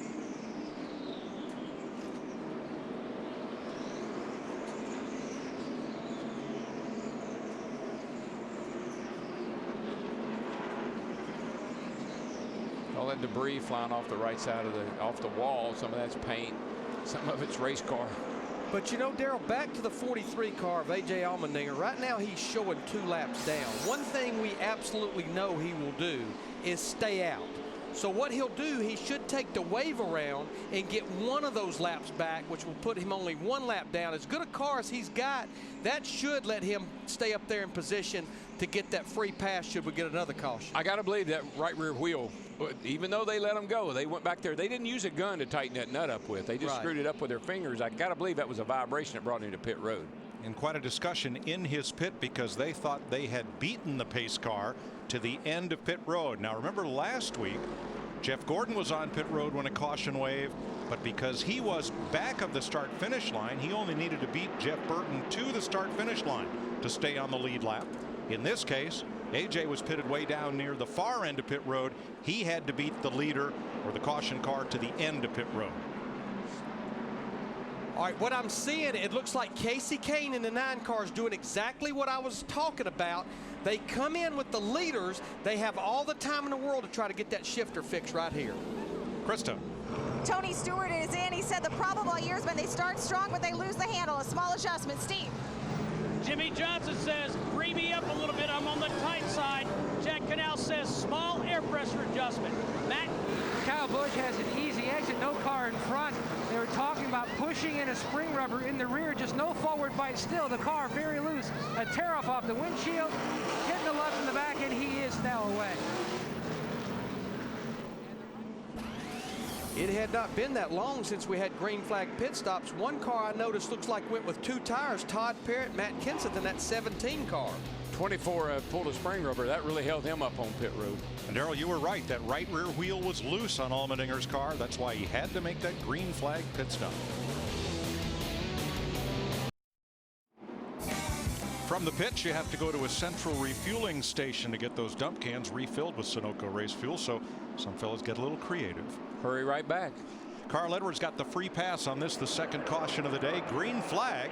Jimmie Johnson, Kyle Busch, and Johnson takes off. It's Busch to fight with Joey Logano, his teammate, for second. Here comes Matt Kenseth and Jeff Burton in the top 5. What a jump for Kenseth. What a great pit stop. I mean, he was outside the top 10. Here he is up there in the top 5 now. But just remember what those guys did, went with 2 right side tires. Dale Earnhardt Jr. did not get up to speed.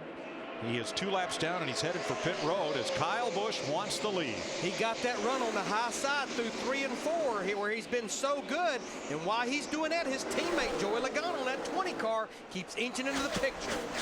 All Dale Jr. said on the radio was something broke. You know what? Looking at the Gibbs cars right now running first and third, Rick Hendrick said this past week, and I kind of snickered when he said it, that the Gibbs team had caught up with Hendrick Motorsports. And he said, as a matter of fact, they may have even passed us and lapped us.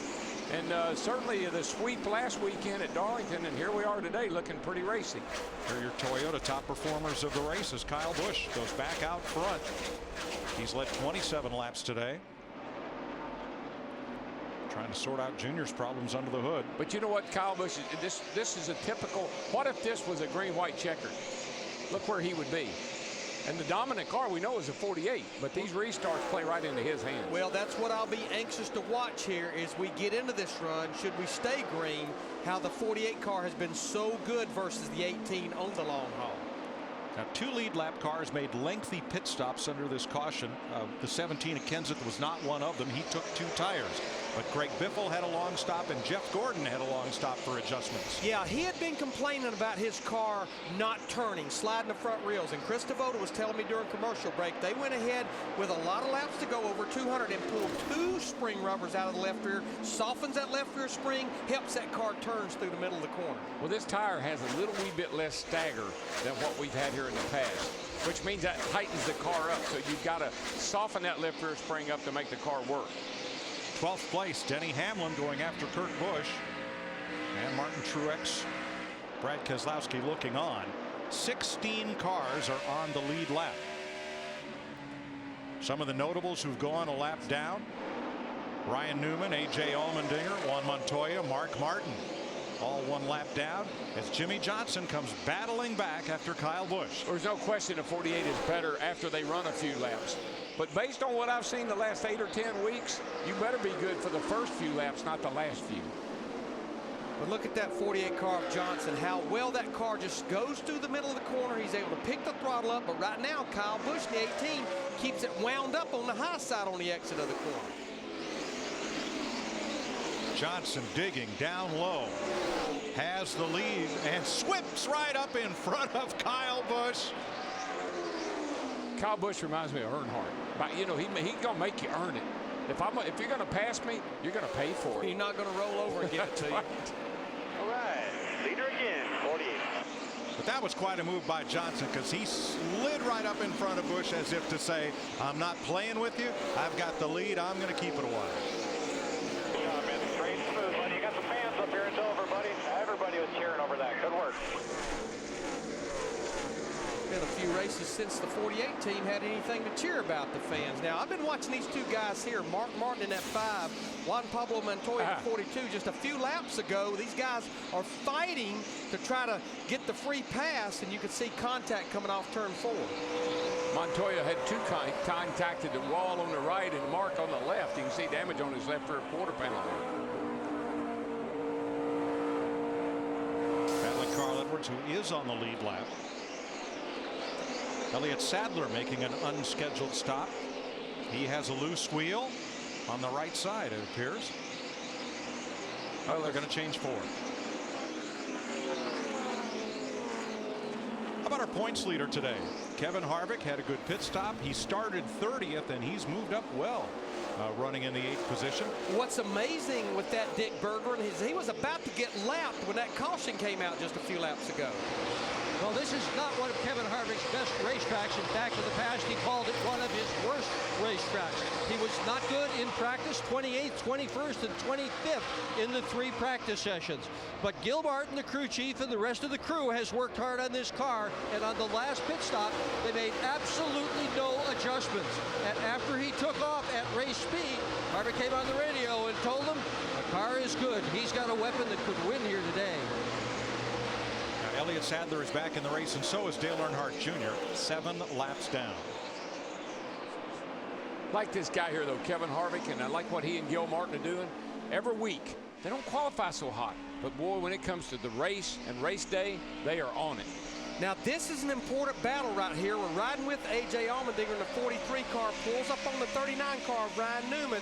Remember, A.J. Allmendinger had to make that unscheduled stop before that last caution. He took the free pass as we anticipated. If he can get by that 39 car of Newman, that puts him the first car lap down. He'd get the free pass if the caution comes out. Newman up the hill. And AJ may get the spot here. A little wiggle off the corner. Up close and personal. And the thing about it, it's early enough in the race. We don't have that many cars on the lead lap right now. We actually only have 16. If he can get back on the lead lap, I think he could still get back in this thing. I think he could. Allmendinger was one of 5 cars to take the wave around on that previous caution. And can he clear Newman? He cannot. Nope. Ryan Newman is hanging tough. The Army of One is fighting back. Well, they know what they're fighting for right now. They're fighting for that free pass should we get a caution.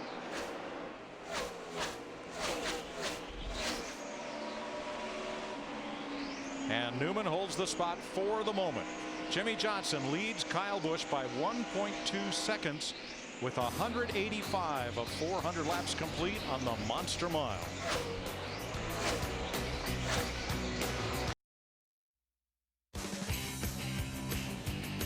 NASCAR Sprint Cup Racing on Fox, presented by Budweiser, is sponsored by Sprint, proud sponsor of the NASCAR Sprint Cup Series.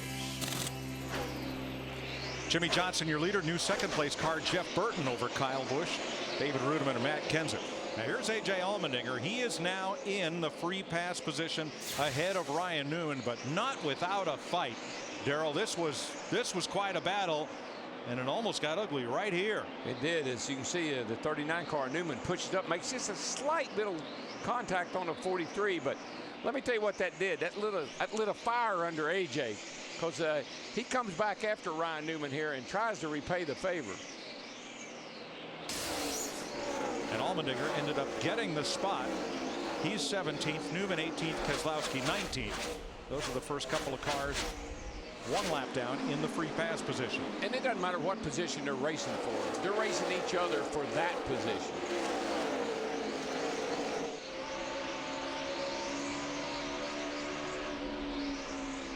Martin Truex, your pole sitter, currently running in 15th. He is a lead lap car.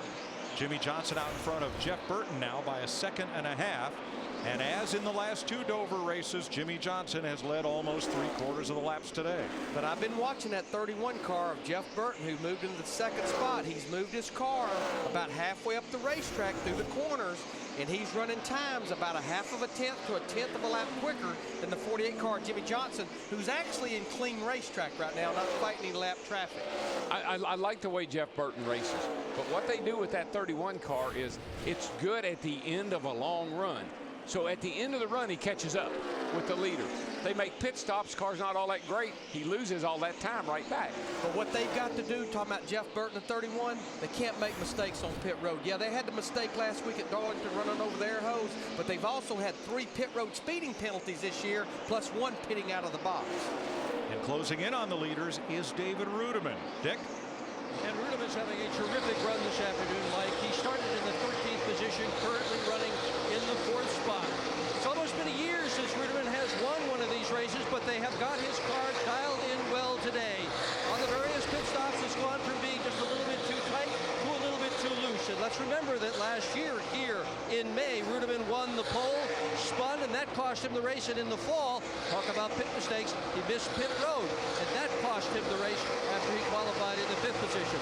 So he's fast here, he just has to avoid mistakes. He about had a bird's eye view of Kyle Busch, that 18 spin it out off the corner last time off of turn 4. Rudeman trying for 3rd. Boy, he's got it. I mean, he is really fast. He looks like Jimmie Johnson through the middle of the corner, able to really get after it. Settle in driveway, bud. We are halfway at Dover International Speedway. Jimmie Johnson with a lead of 1.2 seconds over Jeff Burton, David Rudeman, Kyle Busch, and Matt Kenseth. They are your top 5. How about a nice sunny May Sunday? Crab cakes and concrete crank them up.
We all know what the problem is.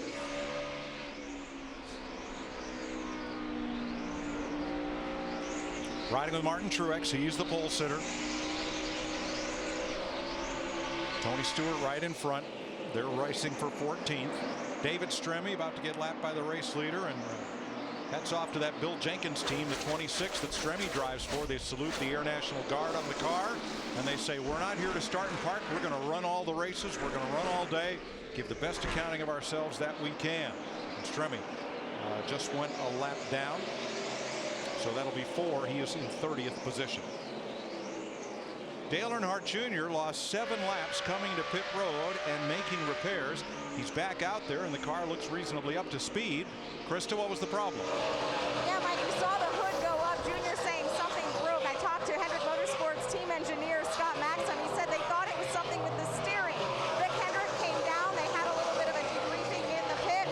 Junior came back on the radio, and all he said was, I can turn left now.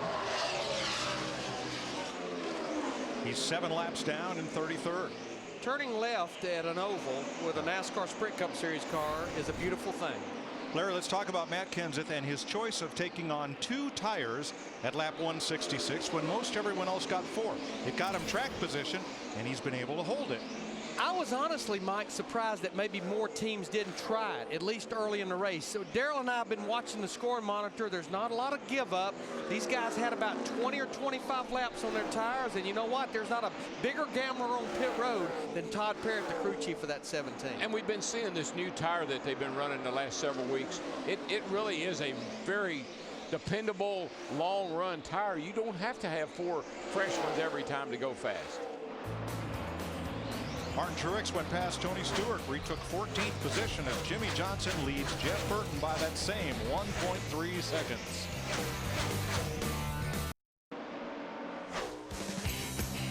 NASCAR Sprint Cup Racing on Fox, presented by Budweiser, is delivered by UPS. Log on to ups.com/racing to enter the UPS $100,000 trackside challenge.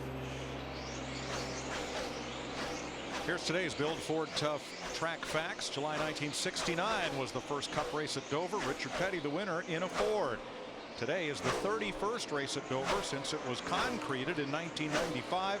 Ford has 24 wins here, including at least one win in 5 of the last 6 seasons. Built Ford Tough. That was a 300-miler. First 2 times we came here, there were 300-milers. Then they went to 500-milers, and now we're back to 400-milers. New 5th place car, Kevin Harvick. Since we came back from break, Jimmie Johnson, Jeff Burton, David Rudiman, Kyle Busch, Harvick, then Denny Hamlin and Matt Kenseth. We just saw A.J. Allmendinger a second ago in that 43 car. He's still about a half a lap down to leader Jimmie Johnson. But remember, he's 1 lap down, got one of his laps back, but doing the wave around.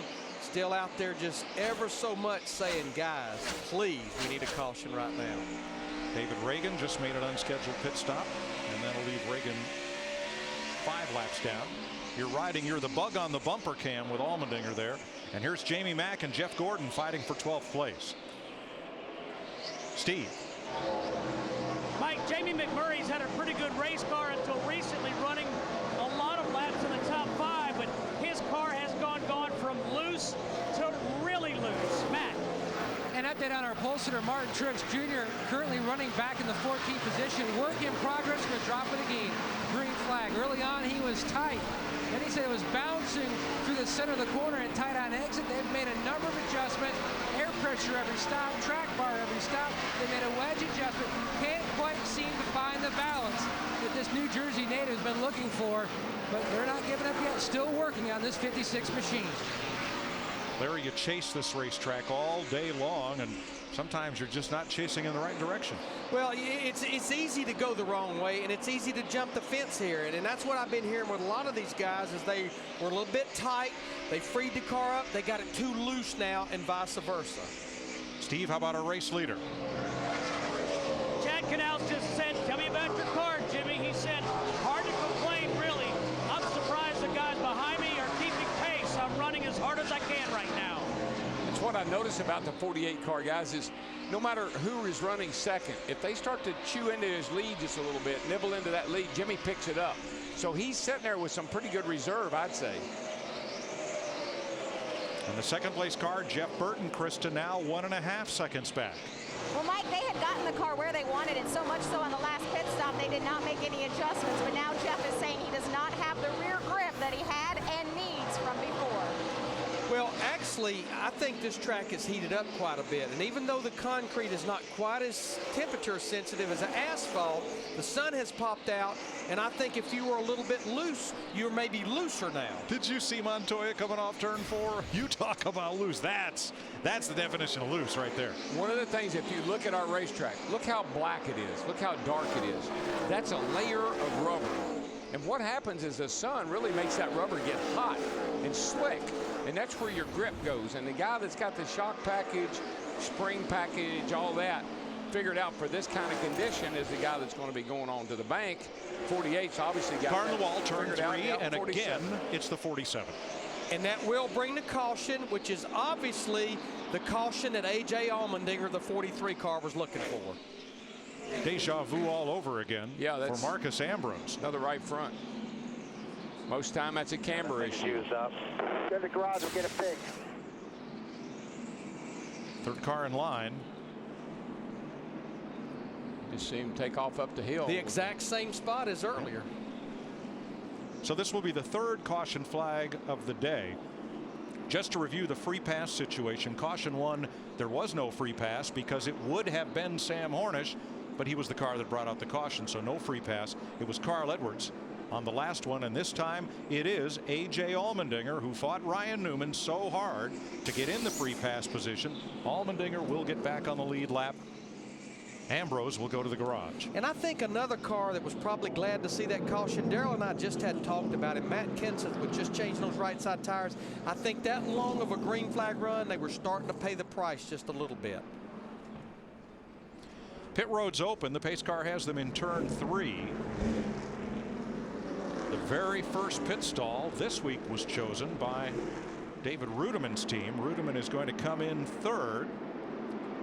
And as he comes to pit road, Dick Berggren's waiting on him. And the only changes they're going to make to this car, Mike, are to put 4 tires on and a load of fuel. Rudiman says the car is very good, except early in the run with low tire pressure, the splitter is bouncing off the racetrack. Krista.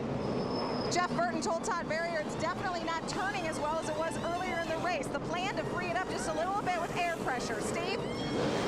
No adjustments for Jimmie Johnson. Krista, Chad Canals, the crew chief saying 4 tires, nice and smooth, boys, nice and smooth. Matt.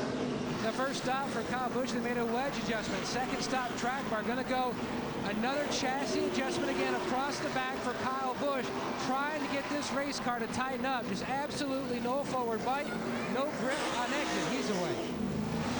Tell you what, that 31 crew, Todd Berrier, that group almost beat that 48 car on that pit stop. Jimmie Johnson by inches in the race off pit road. See just how close it was at the line with 226 laps complete in the Autism Speaks 400 presented by Hershey's Milk and Milkshakes. NASCAR Sprint Cup Racing on Fox, presented by Budweiser, is sponsored by Nationwide Insurance. Call or visit us online for a quote today. By new Pennzoil Ultra with hyper-cleansing technology. And by Budweiser, the beer that starts with full flavor and ends with a crisp, clean finish. Budweiser, it's what we do. It's Presidential Visit Day at Dover. Earlier, Ed Gorin, president of Fox Sports, was with us, and now we're joined by NASCAR President Mike Helton. Hey guys. Welcome. Mike, you know, it was a great day this past weekend. May the 11th, we opened up the Hall of Fame. What a great honor for our sport to have our own Hall of Fame. And you're a future Hall of Famer. Well, I don't know about that, but I got to tell you, you're right. Tuesday, sitting there during the opening day ceremonies, and then later that day, I watched the rebroadcast of Speed's 3-hour coverage of that, and it was just incredible to absorb the history that we're watching unfold of being able to tell our history and our heritage. And, you know, less than 38 years from now, we'll be celebrating our 100th anniversary, and that opening and this week's ceremonies will certainly be a big landmark in that 100th year. Well, that was May the 11th, and it'll be May the 23rd, but a big day for NASCAR, May the 21st, next Friday, something that's become a huge annual event. It has, and this is our 6th annual NASCAR Day. It's next Friday the 21st, and over that 6-year period, NASCAR fans have bought $5 pins and raised over $8 million. Wow. And so this year you can go to Office Depot or Bass Pro Shop, NASCAR.com/NASCAR Day, and get all the information and support it one more time. All right, well, thanks for joining us. We're about to go racing. Giddy up. All right, back to work. Like they say, boogity, boogity, boogity. Thank you. Jimmie Johnson, Jeff Burton, Kyle Busch, David Rudiman, Kevin Harvick, Denny Hamlin, Biffle, Kenseth, Logano, Boyer. That's your top 10 on this restart. A.J. Allmendinger got the free pass. He's back on the lead lap. One of 20 cars, or excuse me, 17 cars on the lead lap as we go to green. Boy, Burton just did not go at all. He almost got run over from behind. He just couldn't get up to speed. Not sure what his problem was. Jeff Burton falls in line in 4th behind Johnson, Kyle Busch, and Harvick. Burton coming back on the inside, looking for 3rd. Kyle Busch had a look for the lead. That didn't happen. Mike, that's no big deal, except that's the kind of things that has been biting this 31 car. The little mistakes, you know, in the pits or commitment cone line violations, beating on pit road, and now that was a terrible restart. But now Burton is up for 3rd, and Biffle is coming. Whoa, Kyle Busch just loosened up Jimmie Johnson. We'd heard he was not happy about the slide job Jimmie put on him earlier, and he just showed it. No, and I think one of the things that this spoiler and the big fin on the back has done to these cars is made them not handle as good aerodynamically when somebody's tucked up under you. Now Kyle Busch, the 18 car, is going to try the high side, try to get that runoff turn 4. But how many times are you going to say, this is a restart? This is Kyle Busch at his best. This is when he shines. Jimmie holds his ground, and now at the exit of the corner, Kyle Busch takes off with the lead again. It's almost like the 48 car was pinched down there and couldn't pick that throttle up and stay in it. Kyle Busch, the 18, was able to keep it rolling on the high side. And you know who else? You know, Kyle Busch wasn't happy about the slide job. You know who else probably knows that? Jimmie Johnson. Might not try that again. Let's have another look at that one, Darrell. That's just all up under the back of the car there, and he just makes that car wiggle. just from air. It's pure air. It just takes rear downforce off the car, which is pressure pushing the rear wheels, the rear tires, into the racetrack. But here he comes fighting back again on the bottom side. Johnson to the bottom, had a great run off turn 4, and he has the preferred line into the corner. He's cleared Kyle Busch. Oh, baby. And up he comes with the lead. That's a clean slide job there. No, not all that close. Plenty of room on that one. Meanwhile, that brings Jeff Burton right back into this battle. And Kevin Harvick has held off Biffle for 4th. Nice job. New leader to 48. I just cannot go those first 2 laps. Yeah, it's endless. But you know, when I look at Kevin Harvick in that 29 car running in 4th, that's the reason this group that they're leading the points this year. They almost did the same thing at Atlanta a couple of months ago. Qualified terrible. They were terrible in practice, but they never gave up. Qualified 30th here, and here they're solidly in the top 5. Almost got lapped earlier. But we heard the 48 say he just couldn't go over those first few laps. Right. He can fix that if he has to. If it comes down to a shootout at the end, up that air pressure, just so that's why his car is slow. It's real low on air. Once air builds up, he takes off. But when it comes down to a shootout, they can fix that. There's your front 4. Pretty equally spaced for the moment, Steve. And Mike, that's exactly what Chad Canals just said to Jimmie Johnson. He said, don't you worry, we've got what we need for the long run. At the end of this race, we're going to be right where you want to be. Trust us. Thanks, Steve. New 5th place car, Denny Hamlin. Now, Biffle had gotten up to challenge Harvick and Burton, but Denny Hamlin has had the measure of Biffle here. Well, we've watched this 16 car, Greg Biffle. He's been pretty loose all day long, especially late exit. Denny Hamlin in 11 just took advantage of it. Hamlin up for 5th now, Matt. And Mike, polling a number of crew chiefs this morning, they all pointed to final practice that the 11 of Denny Hamlin was the car that really stood out. They expected him to yard the competition. Remember last year, he was running 2nd, had a tire go down late, but they have really been fighting the handling very loose from the get-go. 2 stops ago, they made big headway. Now the car, if anything, is a little bit tight in the center at the start of the run, but they are really running well up to 5th. You know, Mike, Larry, we're well over halfway here into this race. A lot of drivers are complaining that the track is going through some sort of a change, transition. That's a big challenge for these guys in the pits. 2nd place is closing up. Harvick has caught Burton. Burton is catching Kyle Busch. You know, Mike, you asked me at the top of the show about adjusting these race cars. We're getting to the point we may only get a couple more opportunities to make adjustments on these cars. Jimmie Johnson, fastest car on the racetrack. He is out in front of Kyle Busch by 1.2 seconds. Caution is out for Sam Hornish's spin, and the pit road is a busy place. Matt. Wedge adjustment and right side tires already completed for the 18 of Busch. Right sides for the 11 of Hamlin as well. Really not surprised what I saw there, Mike. With only 20 laps, you can see almost everyone went with 2 tires. The 2 cars I did see change 4 was the 29 of Harvick and the 1 of McMurray. Now here's why we are under caution. Look way to the right of your screen. Here comes Sam Hornish. Way back here, coming up off the corner.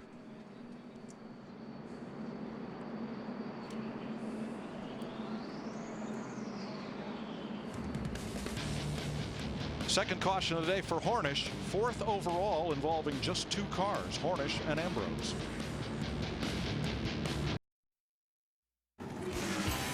NASCAR Sprint Cup Racing on Fox, presented by Budweiser, is sponsored by Verizon Wireless. Big racing fan? Get Verizon Championship Racing for race highlights, behind the scenes, and exclusive interviews right on your VCast phone. From the network with the most 3G coverage, Verizon. Well, guys, today the crew chiefs are going to be hearing the drivers talk a lot about the way the car is landing. That's right. The transition down in the corner where the car is almost feeling like it's flying is one of the big things here at Dover. There'll be guys making adjustments with air pressure, track bar, and spring rubbers, but the biggest key today could be right here in my hand, this shock absorber. That's right, making the right adjustments under pit stops, even adding a shim packer in case the front end is bottoming out on the racetrack. All of these things could lead to the car landing in the corner properly, being able to make the right kind of turns through the corners and exit properly. All of this has to do with the shock absorber and getting to victory lane. That's Jeff Hammond from the Nationwide Insurance Pit Zone. We're going to go green this time with new leaders. Matt Kenseth and Kurt Busch did not pit on that caution. Ryan Newman gets the free pass, and Greg Biffle was too fast exiting. He goes to the back. One thing I'm noticing, you just heard me mention the track going through some big changes. Rubber is starting to build up in the groove on top of the racetrack. Concrete, rubber builds up on top of it, kind of creates a layer. I think that's what these guys are dealing with, the big patches of rubber buildup. And Darrell, I have to believe it's the hottest it's been this entire race, because about most of our clouds are gone over the racetrack, and the sun is somewhat beaten down on it right now. Track temp started at 80. Now it's 98 degrees. That's a lot. That's a lot of grip you lose. Kurt Busch, winner of Thursday's Autism Speaks golf tournament to raise money for autism research. 1 in 110 children is diagnosed with autism, and Busch does not get going. Matt Kenseth on the outside does, and here comes a man named Johnson. And here comes a man named Kyle Busch. 3 wide over in turn 2. That won't work, boys. Somebody's got to give. Man, he got bushwhacked there, but he made it. Jeff Burton tries to take advantage, and Clint Boyer in the 33. Great aerial coverage. Matt Kenseth has taken off, but what a fight for second. Johnson takes second. Here comes Busch. That'll be Kyle against Kurt for third. Yeah, Jimmie was trying his best to get out of there. Those two guys are pretty aggressive drivers. I think he wanted to clear that mess and get going. Now they single file it among the top 8 cars. First battle is Joey Logano and Kevin Harvick for ninth, with Jamie McMurray and Martin Truex. Add Tony Stewart and Jeff Gordon to that mix. Now our leader Matt Kenseth and Kurt Busch in the 2, who's in the 4th spot, they have about 20 laps on their tires. Right now Kurt Busch, Steve, has his hands full of Jeff Burton in the 31 car. And Larry Mack, Kurt Busch, you see the 31 drop to the bottom. Kurt Busch has been complaining about his engine. He says that he feels like there's something wrong with the carburetor. He said that just prior to the caution that just came out. That's interesting. Got a long way to go yet. We've got 147 laps to go. Busch, Burton, Boyer. Pretty good battle here for 4th place. You know, Larry, you can have fuel pickup problems. I know these guys stayed out and they didn't have that many laps, but because of the banking on the straightaways, it's easy to get a fuel pickup problem here. Actually, they starve the engine for fuel under caution. Yeah, the banking here on the straightaways, as much as it is in the corners at some of the racetracks we go to, 9 degrees. Hey, that 11 car, Mike Ford, Denny Hamlin, they seem like they just keep chipping away, making that car a little better every time they bring it to pit road. Yeah, look who's nose to tail. Boyer and Hamlin. Yesterday, that didn't work out so well, and they almost got together again. He just hit him again. There's bad blood there from yesterday's nationwide race for sure. But I almost believe Denny Hamlin in 11 snuck up on Clint Boyer in 33. I think he got there so quick he almost didn't even know he was there. Boy, I tell you though, Hamlin is definitely showing him the bumper. That was bad blood fender to fender. They both climbed out of their cars yesterday kind of chuckling about what happened, as on a restart yesterday Boyer didn't get going. He got turned around in front of Hamlin, who didn't release him, and then in the caution, under the caution, Boyer returned the favor and spun Denny Hamlin.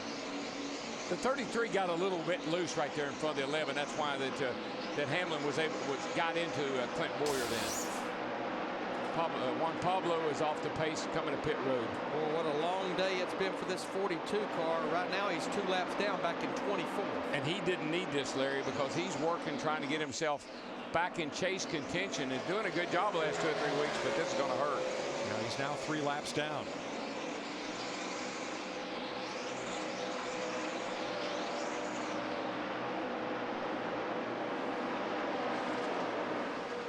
Clint Boyer now out ahead of Kurt Busch. Denny Hamlin a respectful distance. Meanwhile, Matt Kenseth's mirror is filling up with Jimmie Johnson, and that will be the battle for the lead.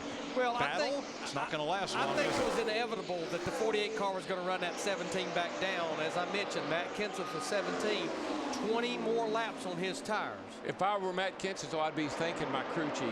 He got me up front. He let me lead a few laps. staying up here right now. I tell you, that's a great call on Todd's part, Todd Parrott. On the top right of your screen, A.J. Allmendinger takes over 15th from Jeff Gordon.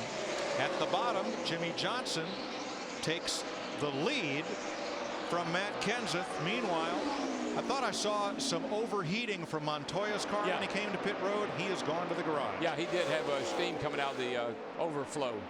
And Kurt Busch has been in the wall. I think that 2 tires, or no tire. Oh, we got a car. Jamie McMurray is smoking bad down the front straightaway. He's got a left rear tire down. He was running in the 11th position with that one car. He got a left rear tire down. I saw the car almost spun out with him. Stay up, buddy, stay up. We're still green. Stay it up. Looks like all the cars will cycle past him, and he can get safely down to the pit. 2 more cars to go. Come on down, come on down. Inside, Hold on. coming. And they're okay. We stay green. All the way to the bottom. Come on, come on, come on. So within 4 laps, both of the Ganassi cars have a problem. Larry, there's something else wrong with that one car. I believe, Dick Berger, and it may be the track bar that holds that rear end in place at the back. Well, what's happened apparently is that they got a track bar problem on the number 42 Montoya's car. I looked at the tire on the left rear, the one that went flat, and you could clearly see that it had been worn through on the sidewall. Well, this place is so hard on everything chassis-wise, and the track bar holds that rear end in place, and something broke them. Steve? Mike, Jamie McMurray just says the transmission is gone or an axle is broke, and he does not have enough power to get back to the garage. But it would do that. If the track bar breaks, that rear end housing is swinging left to right, and it probably tore up the drive shaft or the transmission because it's so far out of line. Contenders fall by the wayside as Jimmie Johnson has opened up 1.4 seconds on Matt Kenseth. With Kyle Busch 1.8 back. Jeff Burton 3 seconds off the lead, and Clint Bowyer 4.2 behind. I mean, you couldn't orchestrate a better race for Jimmie Johnson. He's got a great long run car. We've had a lot of green flag racing. It's all working out perfectly for him. Not so much for these fellows, because as Harvick and Kurt Busch battle side by side, here they all come. Logano, Truex, and the 99 of Edwards all want to be part of this battle, and then Allmendinger fighting back toward the front. And all those are lead lap cars that we're looking at right there. All 6 of those cars from Harvick in the 29, actually back to Stewart in the 14. He's still on the lead lap. That's a pretty big parade of cars right there that are all racing for position right now. And I just keep watching the lap times on that 43 car of A.J. Allmendinger. We're riding with our pole sitter now, Mark Drex Jr., the 56 back in the 11th. Allmendinger at one point was 2 laps down, and his lap times when he's not fighting traffic is not far off of what Jimmie Johnson in that 48's running. 133 laps to go. They were last in the pits at lap 246. Makes it a 2-stop race under perfect conditions. They'll have a chance to make it better. Sprint brings you an inside look at what's happening now inside the NASCAR Sprint Cup Series. As many of you are tuned in to see the race today on Fox or on NASCAR Sprint Cup Mobile. Clint Bowyer with the fastest lap of the race, 151.9. He is our 5th place car. For more, check out NASCAR Sprint Cup Mobile at sprint.com/speed. And we have a new 2nd place car. Kyle Busch has passed Matt Kenseth and is now 2.6 seconds behind this man, Jimmie Johnson, who thoroughly dominated both races at Dover last year and is doing it again. We just saw Jamie McMurray go to the garage with what appeared to be a broken track bar, the rear end sliding laterally back and forth in the car. Jeff Hammond can show us more. Yeah, Mike, underneath this race car, this is what you call the track bar. It literally holds the rear end, which is this yellow piece in front here, keeps it centered up, and that's where your 2 tires ride in between the body. What has happened, it looks like maybe this bracket on the left-hand side over here, because it's putting such a load on it, has now broken away. What that allows the rear end to do is basically track itself back and forth with no kind of structure. So they're going to have to go to the garage area and make a replacement with that bracket and do the necessary welding, whatever, to be able to get this rear end housing back centered underneath the car to be able to continue. And Jeff, as you're under there and you see over on that right side all that bracketry, that holds the track bar on the right side. They run these track bars now so low that they've had to support all this because it puts so much leverage on that whole thing hanging down there. That's why they've had to support all that. It wouldn't surprise me if more of the trouble wasn't on that side. Yeah, it could very well be on the frame side on the right side or the back of the trailer arm on the left side. It could be either one. A lot of load back there in these corners. When it's that low, you know, you got all that leverage.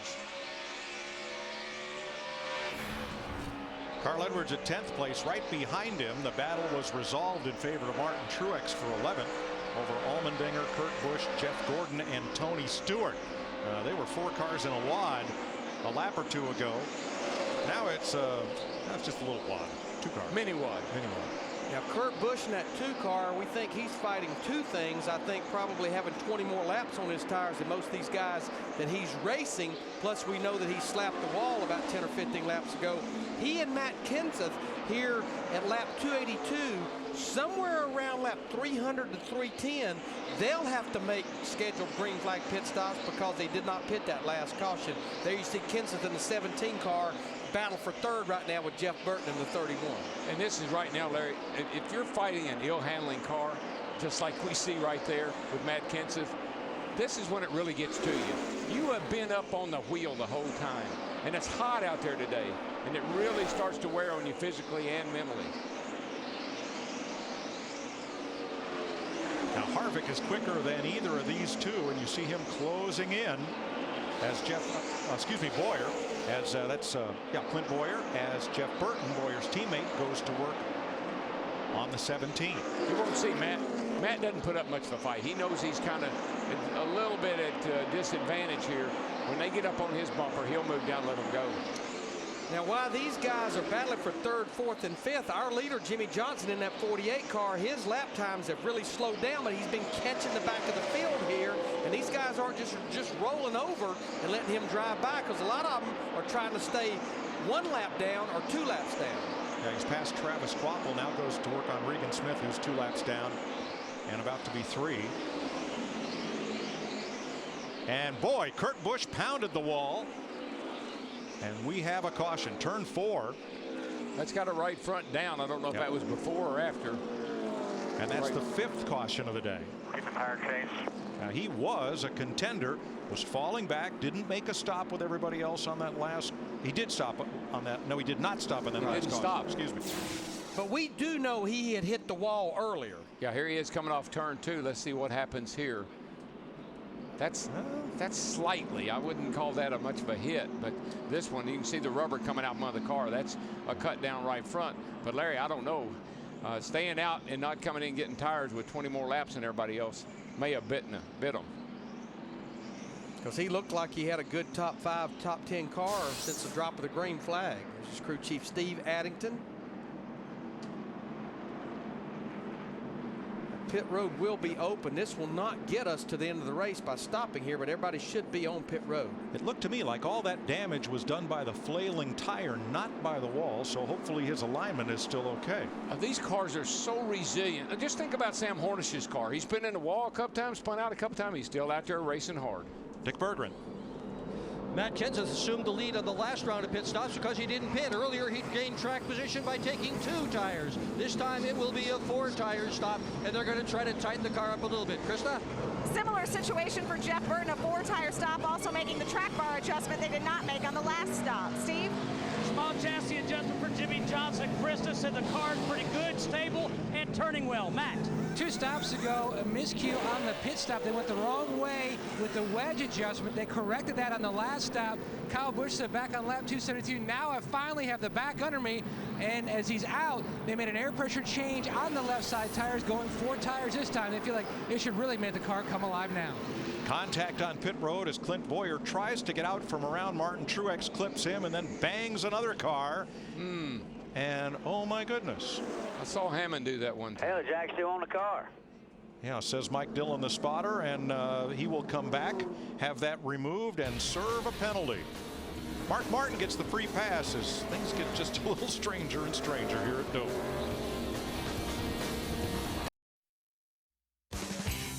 NASCAR Sprint Cup Racing on Fox is presented by Budweiser, the beer that starts with full flavor and ends with a crisp, clean finish. Budweiser, it's what we do. Live at Dover, 111 laps to go. Time for an AT&T race break. Jimmie Johnson leading Kyle Busch and going for his third straight Dover win. The most recent pit stop, Clint Boyer, the 33. He came in fifth, Jeff Hammond. Yeah, but he collides also with Joey Logano as he exits pit road. But he took something with him he wasn't supposed to, and that was the jack. It got hung underneath the car, and it made a trip all the way around the Dover Mile. Now, you would know how to take that off yourself. There's a proper way to do that, having the real men work in the pits. Well, you have to man up every now and then. You don't want to lose that jack because it means you have to come back down pit road, and you also run the risk of tearing your race car. Let me show you how you do this, folks, here. This was at Richmond a few years ago, and that's Gerald you got down ready there. to leave. That was me jacking the car. The car takes off, and I say, hey, come here to me. If you don't, I worked for a guy named Jimmie Johnson. He would have been real unhappy with me. That was Junior right there in the white shirt. And that's you with a mustache. Yeah. What's a few years ago, like 3 decades? What is that? It was back in my younger days. All right, we're getting ready to go green. Jimmie Johnson, 200 laps led. Amazing. And when he's led 200 laps, he's won 8 of the 9 races. By the way, if you want to text, he just showed you how it's done on the pits, your fastest pit crew to AT&T. Match it against Jeff's selection. AT&T, the fastest pit crew of the year award delivered by the nation's fastest 3G network. We're back under green. And at the back of the field, Clint Boyer for dragging equipment out of the pit, and A.J. Allmendinger, who had come out of the pits in 10th, but was too fast exiting. What I'm seeing is this 18 car is slowly but surely adjusting up and getting better and better and better. Now, we know he's good on these restarts, but that last time, they didn't gap Jimmie Johnson like they had in the past. But how about that 17 car of Matt Kenseth? For the first time in a long time, he's on equal tires with everyone else. Everyone changed 4 tires that time. Sad that Mark Martin was the free pass car on that caution, so Mark is now back on the lead lap. Things sort out a little. Kyle Busch, Jimmie Johnson, Matt Kenseth, Jeff Burton, David Rudiman, Denny Hamlin, Kevin Harvick, all single file. Then Martin Truex, the pole sitter. Now coming into this race, both of the Ganassi drivers were within 60 points of making the chase. Now both of those cars are in the garage. Here's Matt. And Mike, the one car, Jimmy McMurray, he's climbed back into his race car. It's repaired. They're getting ready to go back out. Juan Pablo, you and Jamie were talking about your issues exactly the same. Could you believe that? It really sucks, you know. Everybody this team, Ganassi, you know, these Chevy cars have been amazing, and we've been really good every week. This week it was a rough week for me, but I mean, we had the same exact problem within 3 laps. It's crazy.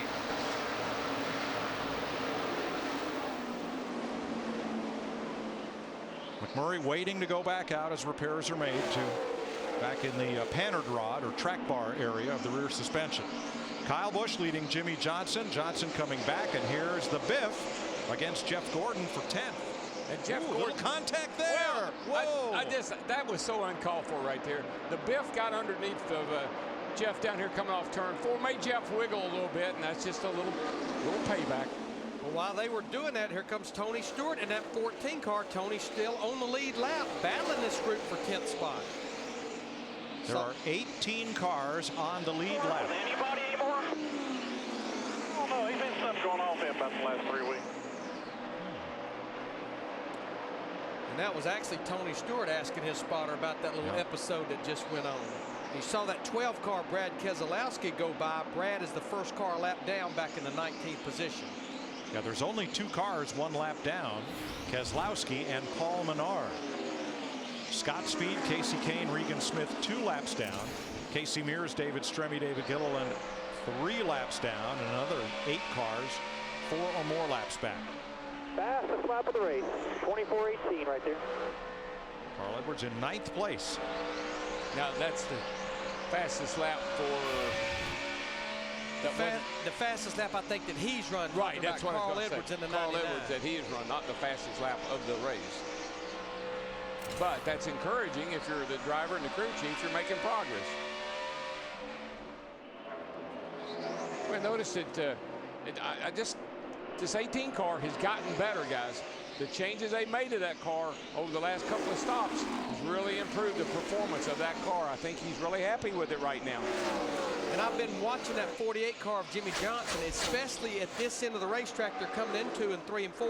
He's starting to search around a little bit, just trying to find where maybe he's got a little more grip. That time he was right around the bottom. The lap before that, he was about a half to a lane up the racetrack. And I think he sees the same thing, Larry. I think that all of a sudden Jimmie Johnson says, whoa, that 48 or that 18 car has improved considerably. I've been blowing right by him after a couple laps, not this time. Now here's Joey Logano, who may have had some left front fender damage when Clint Boyer hustled out of the pits. They came and fixed it. Looks okay. Yeah, they came back to pit road right before we got the one to go, so he restarted all the way back in about the 17th position, and now he has worked his way up 3 or 4 spots to the 14th spot.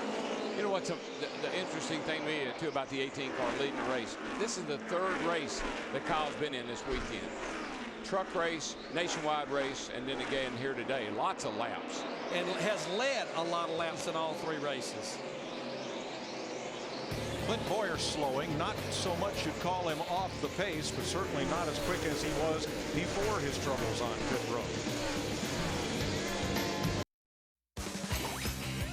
NASCAR Sprint Cup Racing on Fox, presented by Budweiser, is sponsored by AT&T, Rethink Possible, by the all-new 2011 Super Duty built Ford Tough, and by Cobalt Tools. Cobalt, the next generation of tough tools. 309 laps complete. Spot, play, win. The more codes you spot, the more chances you have to win. Enter now at codespotter.com. Kyle Busch leads Jimmie Johnson now by just 0.2 of a second, as Johnson has been looking high, looking low, and trying different lines in an effort to unseat the leader. Matt Kenseth is 3rd, Jeff Burton 4th, David Ruderman 5th. As things sort out for the moment, let's check in with Chris and Jeff. Yeah, Mike, with 90 laps to go, it's been Kyle Busch and Jimmie Johnson, the story of the race, but Jeff having some problems affecting guys that could be near the front. Casey Kane led 24 laps early. Yeah, he broke the shift lever off, and because of that, he only had high gear. They had a green flag stop, and because of that, he lost 3 laps.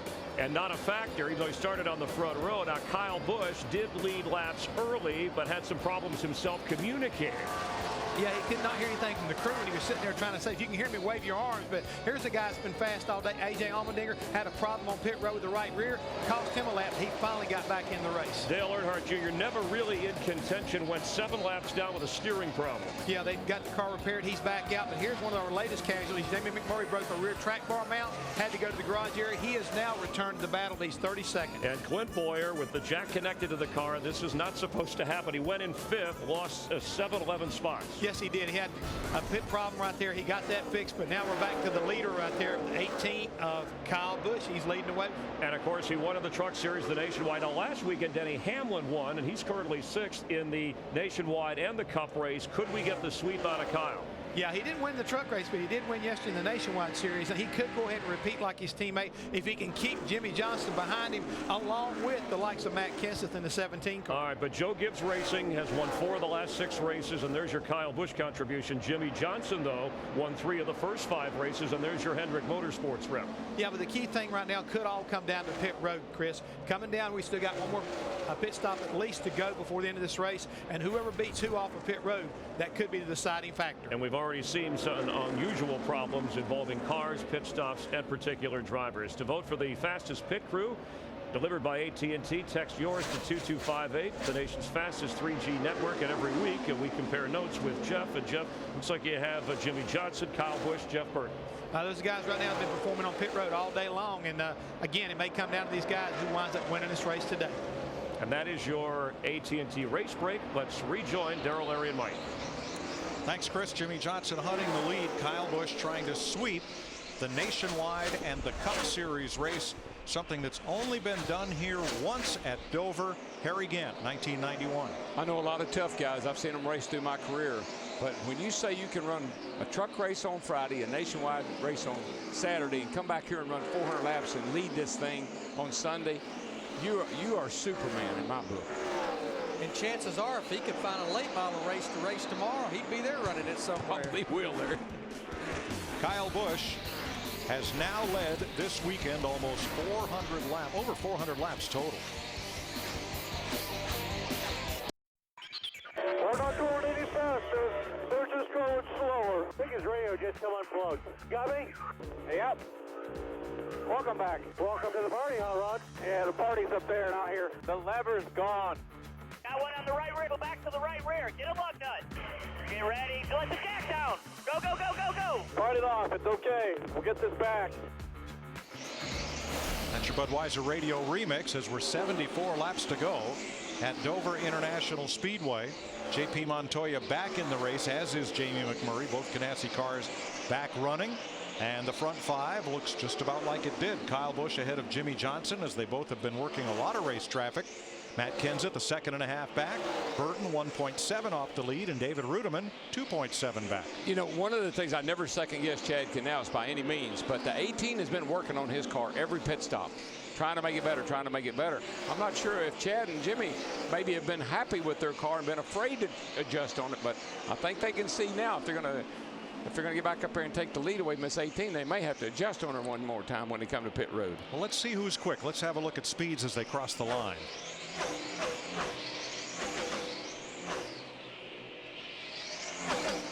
Now those are lap speeds, not trap speeds at the start-finish line. Well, on the clock, it's a 37 to a 48, 24-37 to a 48. Harvick and Joey Logano up there at 147 miles an hour too. Now, should we stay green, what we will see is one final green flag pit stop here at about 25 to 30 laps as we're seeing Casey Kane in the 9 car 3 laps down back on pit road. And this is a very, very difficult pit road to get on under green.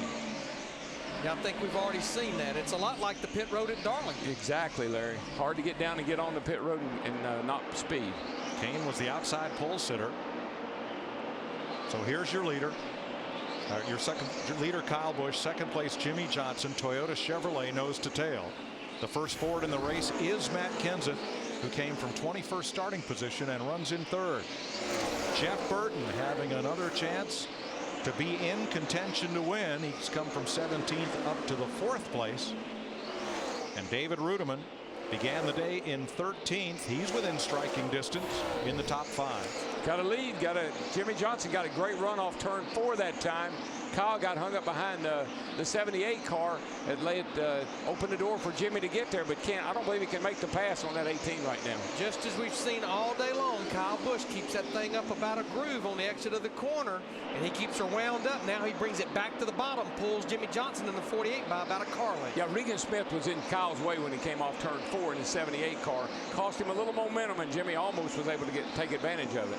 But Darrell, we're 50 laps into this run, more or less, and it's about the time that in earlier runs Jimmie Johnson's car would have transitioned and become quicker than Kyle Busch's car. Yeah, I'm still not convinced that Kyle has the best car. Jimmie Johnson's has a car that I think over the long run could still get up there and take the lead back. Here's what happened to the 18 car. He got hung up behind Regan Smith in the 78 and got a little bobble exiting turn 4, opened the door for Jimmy. But what I'm trying to say is the 48 is so good on the long run that I think he may be able to get him right at the end before they pit again, but I don't know if that's going to work out for him or not.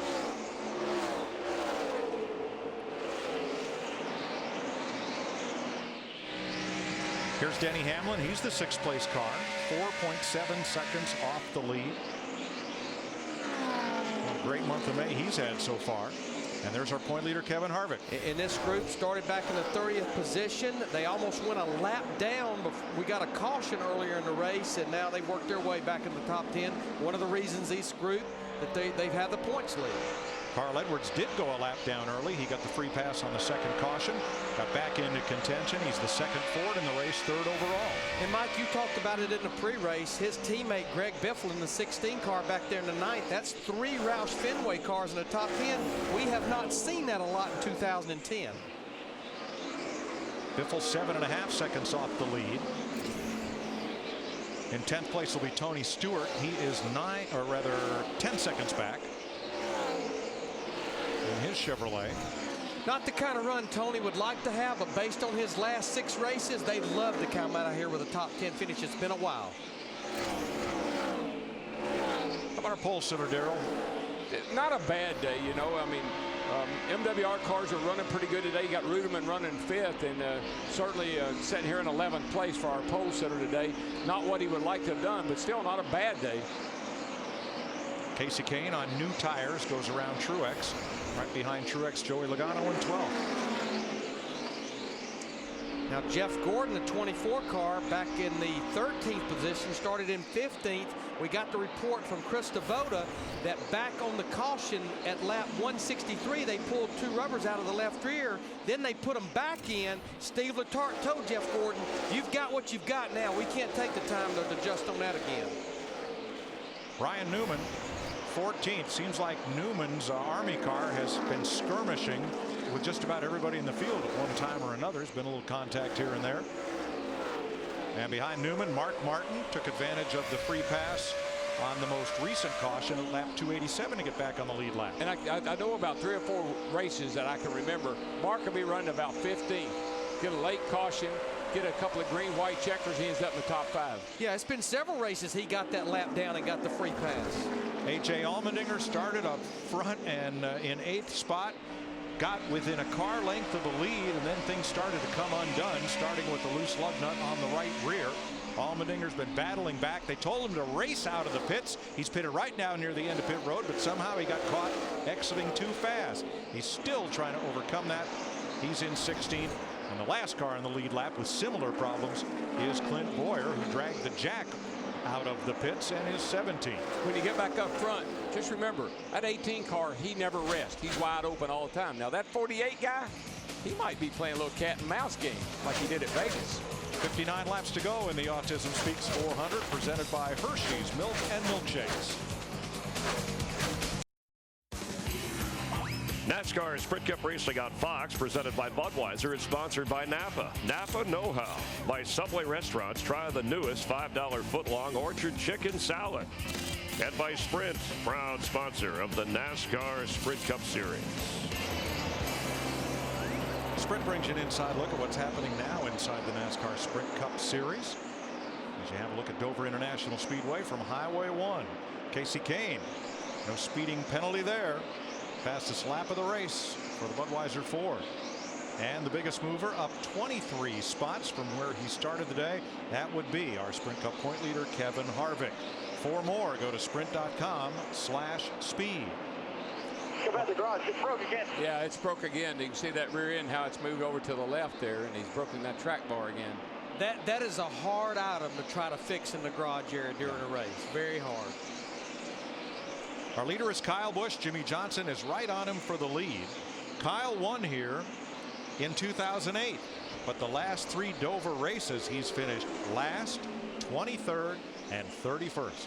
In case you just joined us, back to the 42 car, they broke a track bar mount that holds the rear end in the center of the car. In fact, he and his teammate Jamie McMurray almost broke it within 3 or 4 laps of each other, the same piece on each of their cars.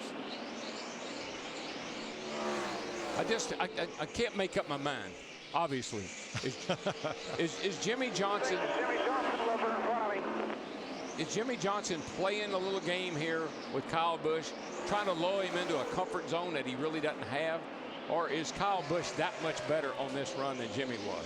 And Darrell, I just believe with what might be a final pit stop coming within about 12 to 15 laps, the outcome of this race could get determined on pit road. But Johnson got a great run off turn 2 going down the back straightaway.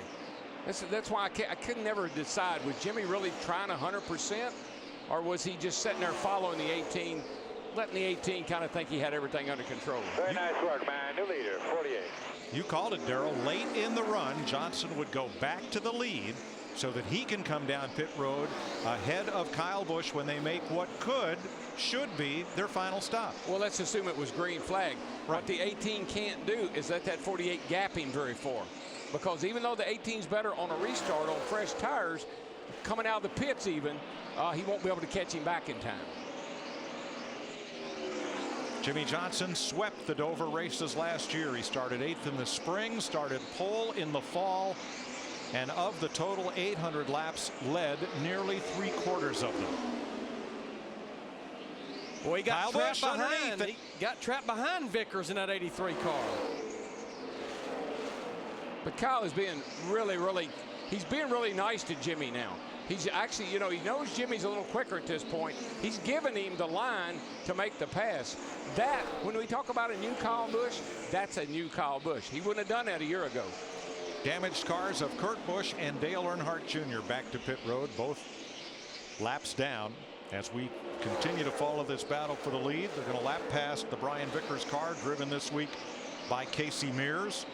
And again, a get well to Brian Vickers. Hope you're back with us soon. We talked about 1991, the feat that Kyle Busch is trying to equal by winning the Nationwide and the Cup race on the same weekend at Dover. When Harry Gant did it, this was a 500-mile race. And oh, by the way, Gant lapped the field. Which he did several times, several places. Can you say cambered rear end? Well, that and can you say high, wide, and handsome? Absolutely. Because here then, he would run that car right out next to that wall, almost like a Darlington stripe. And we still call that the Harry Gant groove, right up around the rim. Now, guys, we're watching a battle for 4th place here. David Rudiman in the 00 just caught Jeff Burton in the 31. Rudiman's lap times, as Burton tries to pull the crossover, but Rudiman's lap times has been about as good as anybody on the racetrack right now. Dick? Well, David Rudiman's car has been best on the long runs. The place that they think they can gain is on the next pit stop. They have struggled coming off pit stops and restarting races, so they're hopeful that the adjustments they make this time around will get it done for them. Kevin Conway, Regan Smith, Robbie Gordon have all made pit stops that will have them clear to the finish. They are all laps down as we are 40 laps from the checkered flag next time by. And I'm watching these cars come off turn 4, and just like you saw Jeff Burton, there are some evil race cars out there right now wanting to get into pits and get 4 fresh tires on their cars. Here are the leaders. 3rd, 4th, and 5th. I think we're seeing the first of the leaders come to pit road. Here comes Denny Hamlin in 11, Tony Stewart in the 14, all scheduled pit stops. So if we stay green, this will be the final stop of the day. Krista. At the start of this run, Tony Stewart told Darian Grubb this is the best the car has felt all day. A chassis adjustment, you see the wrench going in, 4 tires. Matt? And Denny Hamlin pulls to a stop. His car, that run, had gone back to the other side. The car had gone to the free side, especially through the center of the corner. Solid stop so far, should be their final scheduled stop. Their teammate should be coming in about another 10 laps. 8th place Carl Edwards is on pit road.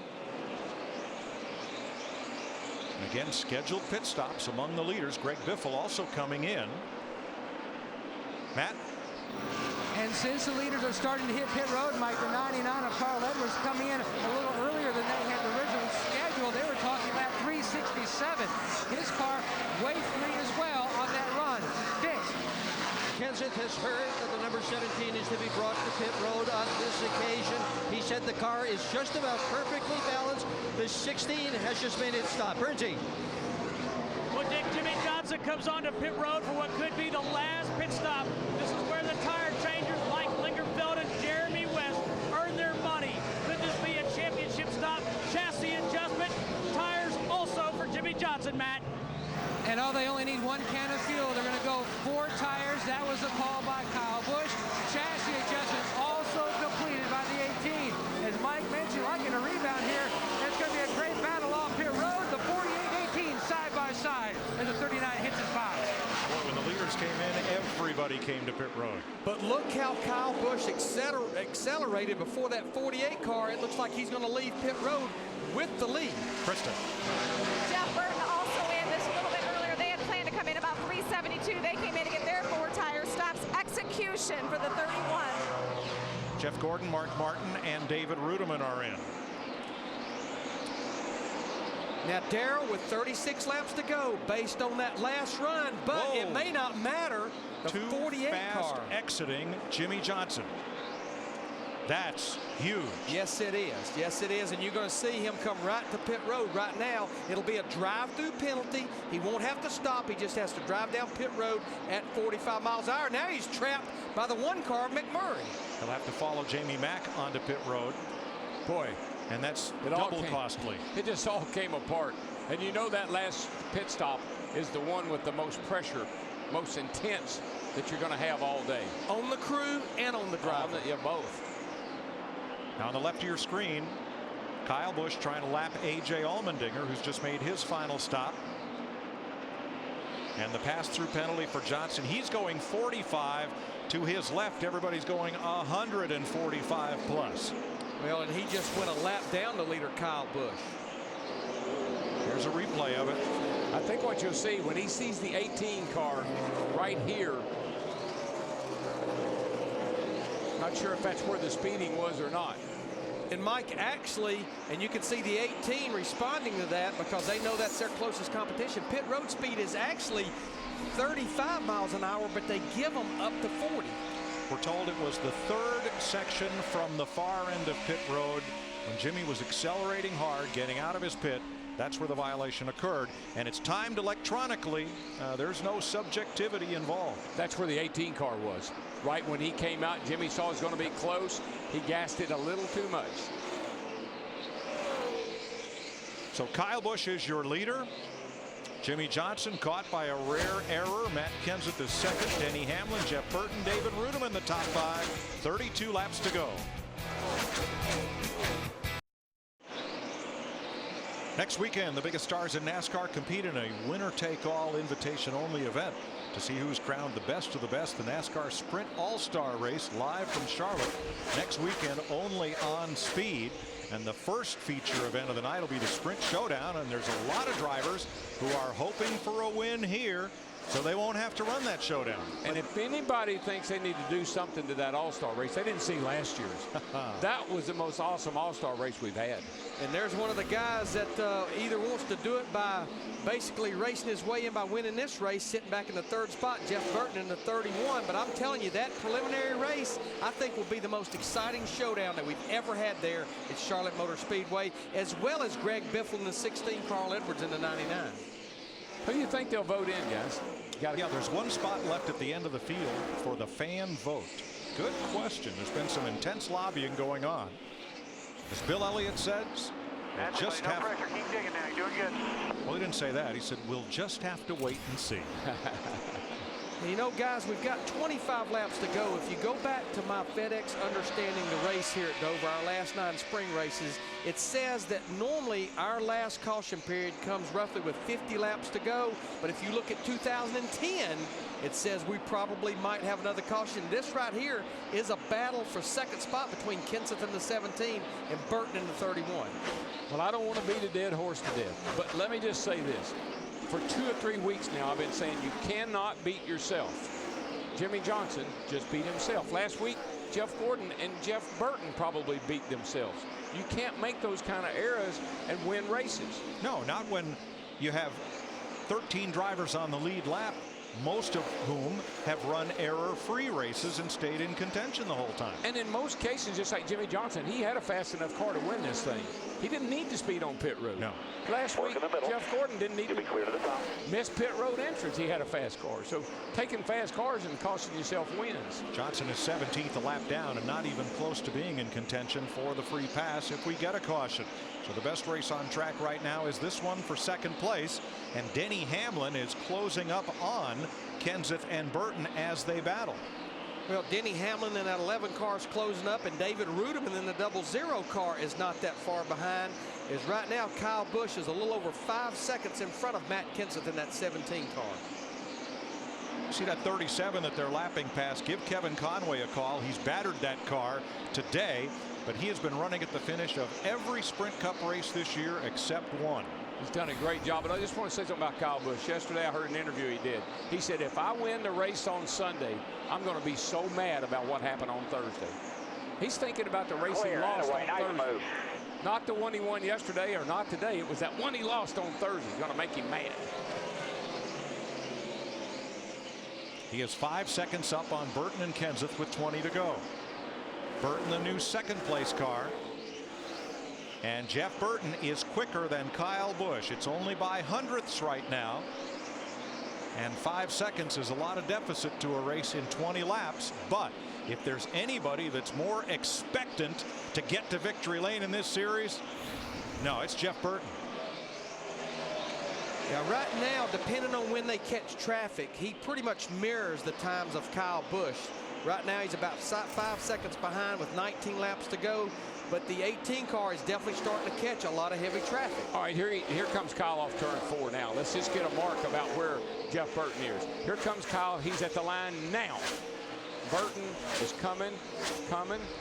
He's at the line now. So mighty comfortable lead that 18 car has at this point. And Kyle Busch is finding a little extra as he works underneath Dale Earnhardt Jr. His last lap, 24:47. They're running about a second slower than their fastest laps at the start of the race. But aside from Carl Edwards and Tony Stewart, Kyle Busch, one of the quickest cars on the racetrack. And Larry, we saw this guy drive so smart today. When somebody was faster than him, we saw him do it with Matt Kenseth. I saw him do it with Jimmie Johnson. Squeeze down out of the way and let him go on by. Didn't hold him up and didn't try to race him. Well, I think this is a team and this is a car. Of course, they made a crew chief change with 3 races to go, moved Dave Rogers over there. I think they know the mistakes that kept them from making the chase last year. You just go back to Daytona in July. If he'd have just accepted that second place finish, he'd have made the chase, but he missed it by just a few points. So Kyle Busch is your leader. He has been out front for 115 laps today. Jimmie Johnson's led the most laps. Kyle the second most.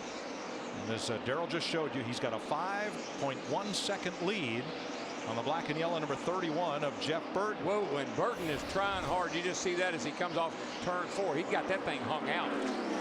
Third is Matt Kenseth. And of course, Todd Parrott, his crew chief, made a couple of gambling calls earlier, 2 tires, and stayed out. And here's Matt solidly up in the top 5 in that 17. Fourth is Denny Hamlin, who keeps finding a way to get to victory lane. He may fall short of that today, but he had a strong top 5 championship contending run. But this place has been terrible to Denny Hamlin, yes. So he'll be happy with this finish. Here's David Rudiman doing a great job today, man. Michael's got to be proud of the job that Rudy Tootie's doing. He's in 5th place, looking good. Greg Biffle all alone on the racetrack in 6th. He's had an interesting up and down day after starting 24th. And Kevin Harvick is going to pad his point lead. Kyle Busch going to take a few points from him. But right now he'd go out of here 69 points in the lead. Great day for Harvick. This is going to be one of the better runs that Carl Edwards has had in the 99 car back in the 8th position. He's been good ever since he unloaded on Friday. And you got to know, Larry, that Tony Stewart and his group got to be a little bit of a sigh of relief. Tony jumped out of an airplane this week. I think the way he'd been running, I know why, but today he's recovered very nicely. This will be his first top 10 finish since we went to the conventional rear spoiler from the wing. 10th is Joey Logano. Logano got bumped up by Clint Boyer as Boyer was leaving. They were both leaving the pits, but he's recovered nicely. And Jeff Gordon has fought his car to 11th place. Yeah, I think they got behind on that adjustment they tried to make. They took out some spring rubbers. That got him behind, and when they got him back in there, I think he just lost too much track position. 12th is our pole sitter, Martin Truex Jr. Just never could seem to lead a lap today. And he told us that in the pre-race that he probably didn't have what he needed. The good news is if he can maintain, he'll leave here in the top 12 in points. And that's a big accomplishment for that 56 bunch. Now, speaking of on the start, he couldn't lead the first lap. He did lead 2 laps later in the race. Ryan Newman is 13th in the Army car. He is the last car on the lead lap. There are 4 drivers 1 lap down. Allmendinger, Mark Martin, Clint Boyer, and Jimmie Johnson. All right, crew chief, I ask you this every week. What are we going to do if we get a caution here with just a few laps to go?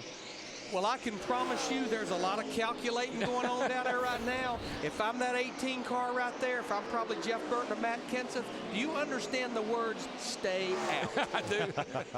I wouldn't want to come in, not on this racetrack. 13 lead lap cars, 9 laps to go. And Jeff Burton, as we took you through the lead lap cars, unable to close that gap on Kyle Busch. 5.3, 5.2 seconds. That's where it stayed. And the reason I say that, we've watched it all day long. There's just not that much give up on the stopwatch, even as hot as it is, with this tire combination that they brought here. Well, all you need, if you're the leader, 18, all you need is for Jeff Burton and maybe Matt Kenseth and your teammate 11 to stay out, and you got it made. Now, if you sit out there and you're only man out there by yourself, I'd be a little worried. Boyer way up the racetrack in turn 2, but he gathers it back in. No harm, no foul. I think he was just going way up the racetrack to get out of a fast closing Jimmie Johnson's way, because they are not on the same. They are on the same lap. That was for position, but Boyer let him go and now lets the 17 of Kenseth go by. But you mentioned Jimmie Johnson in that 48 car. Of course, what he's trying to do is become the first car a lap down. He's got to go by A.J. Allmendinger in the 43 and Mark Morgan in the 5. But his lap times, unless he's passing somebody, it's a couple of tenths quicker right now than Kyle Busch in the 18. Well, I asked him in the pre-race, I said, did you ever heard a clank behind you lately? Was that look? He might want to check behind him one more time. And I'm not sure he understood your question. I don't think he did. No. I'm talking about that horseshoe he's been carrying around. You think it fell? I think it may have. Well, he has dropped to 4th in the Sprint Cup standings. He was 2nd coming in and will leave here in 4th place. 5 laps to go for Kyle Busch. Jeff Burton has now dropped to 7 seconds back, and Kyle will move up 1 spot from 3rd to 2nd if things continue as they are. And the biggest thing, this would be 10 more bonus points to add to your points total at the end of these 26 races. 10 points bonus for every win. And it would mean that no other driver qualifies to race in the Sprint All-Star race next Saturday night at Charlotte Motor Speedway live on Speed. 3 to go. See, Dave Rogers, his crew chief, his team told me after their win at Richmond, said, you know what, you might outrun Dave Rogers, but I promise you, you won't outwork him. Well, what he needed was that win at Richmond. Once he got that, I saw a change in this guy. His confidence level shot way up as a crew chief. All right, man, 2 to go. Just get around here one more time, take the white flag. Once the leader takes the white flag, then we've got a race. He's halfway down the back. He's a half a lap away from securing a win. Jeff Burton 7 seconds back, not going to be a threat. Harvick and Edwards battle for 7. And here it is, the white flag in the air for Kyle Busch. I've never seen a flag so pretty.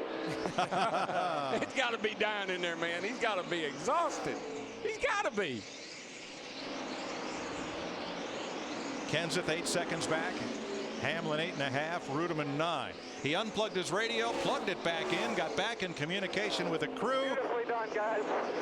And in his 198th start, Kyle Busch scores his 18th Sprint Cup victory in the Autism Speaks 400. You know, the ironic thing is he's the guy that made all the mistakes last year, and this year he's not making the mistakes. Other people are.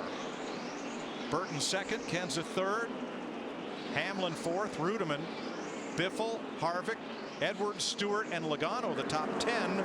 Jeff Gordon, Thank you, buddy. Truex, and Newman also finish. Nice work, bud. Also finish on the lead lap.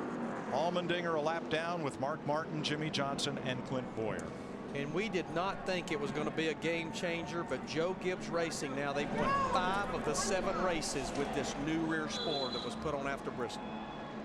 It is Kyle's 2nd Dover win, his 6th top 5 here in 11 starts, and his 2nd win of the season. But importantly for the point chase, it is his 6th consecutive top 10 finish. 3rd time in his career he has swept the Nationwide and Sprint Cup race in the same weekend. This is a tough pit road right here to do a burnout on with all that banking. We saw Greg Biffle crash here a few years ago. Of course, he does have a little practice. A leader by example.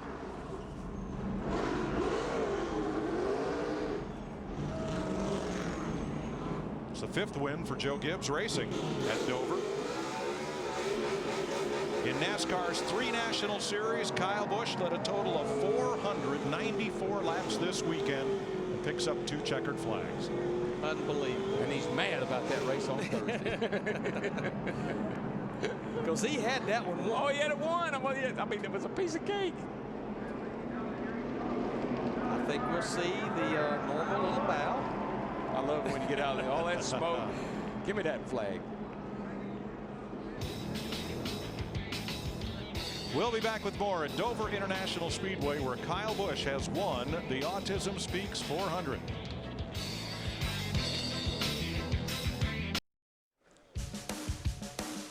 think Kyle Busch melted all the M's with that burnout.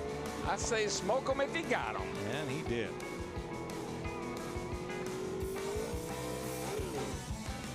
A winner at Richmond, a winner at Dover.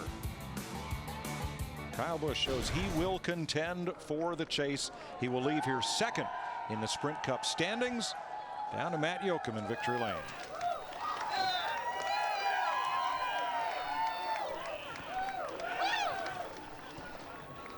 A forgettable Friday in the Truck Series race, but a dominating Saturday and Sunday sweep. And then the problems you guys had today with your radio issues and then just trying to find a balance. What kind of statement does this send about how you and Dave Rogers and this team have really gelled this year? It's phenomenal. You know, it feels really, really good. I can't thank the guys enough. You know, the whole M&M's Camry team did such a phenomenal job. And of course, thank Sprint, you know, the fans, Interstate Batteries, Norm Miller and those guys, and Marquis Jets, Gillette.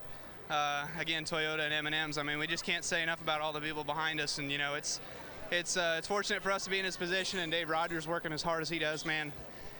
I don't think you'll outwork the guy, but you might beat him sometimes here or there. And today we prevailed. You know, that's what it takes to win one of these deals. And we came out right there at the right point, and I think we were going to beat him, but I don't know. You know, 48 was really, really fast today. Really satisfying knowing how everyone struggled today, just trying to get a handle on this racetrack, and you guys did as well throughout much of the day, but you got it there at the finish.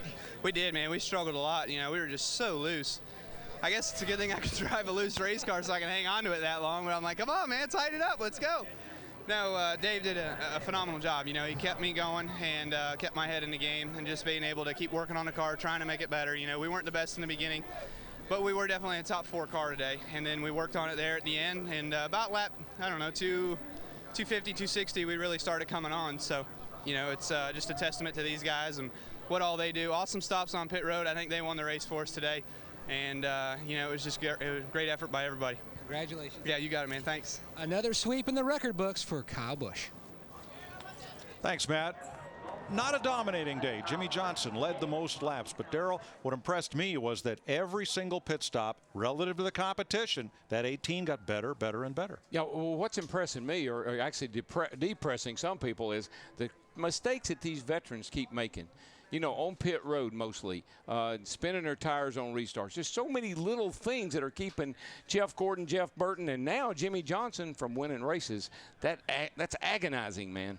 Larry, also of note, 2 of the 3 Childress cars and 3 of the 4 Roush Fenway Fords all had very strong top 10 runs. Well, that's got to make that group, especially at Roush Fenway, feel awfully good, because that group, you know, they struggled last year. They looked like they were showing a little bit of spark at the beginning of here in 2010, and then it kind of fell off. But while we're talking about the Ford camp, a couple of cars I feel so bad for out of the Richard Petty Motorsports camp. Casey Kane had a car that led early. They couldn't catch a caution to fix that shifter.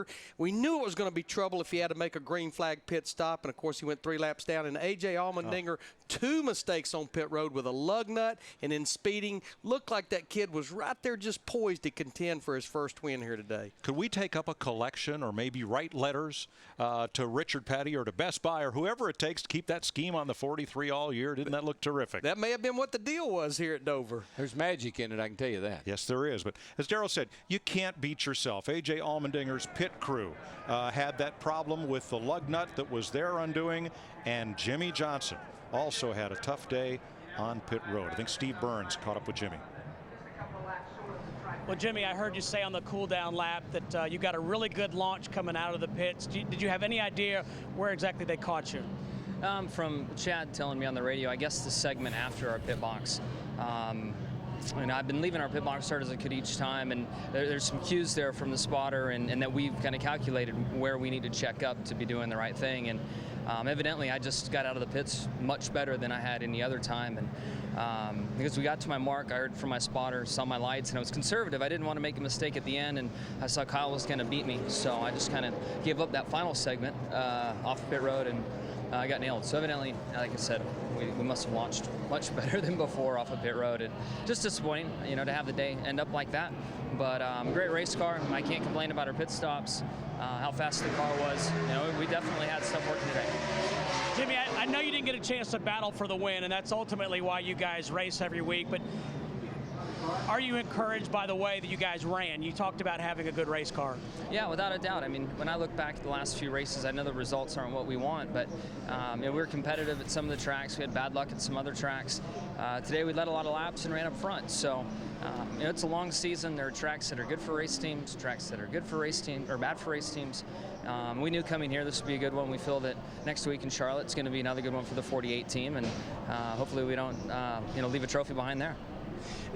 Jimmie, assuming you were not caught for speeding, had you figured out the end of the race and what you needed to do to beat Kyle Busch? Had you processed that? I want to believe I did. You know, he was real quick on the restarts, and there at the end, you know, I think we did a little bit better job on the restarts, and it looks like they freed their car up so it'd run better on the long haul, and it took me much longer to get by him. So there at the end, it was going to be a dogfight. It was a lot of fun. I ran my guts out trying to pass him the run before that, and it's unfortunate we didn't have a chance to race them there at the end for the fans. Thank you, Jimmie. Yep, you got it. And thank you, Steve. You know, since the spoiler, we brought that back. Jimmie Johnson has been averaging a 15th place finish. We joke about a slump for a guy who hasn't won in now 7 races.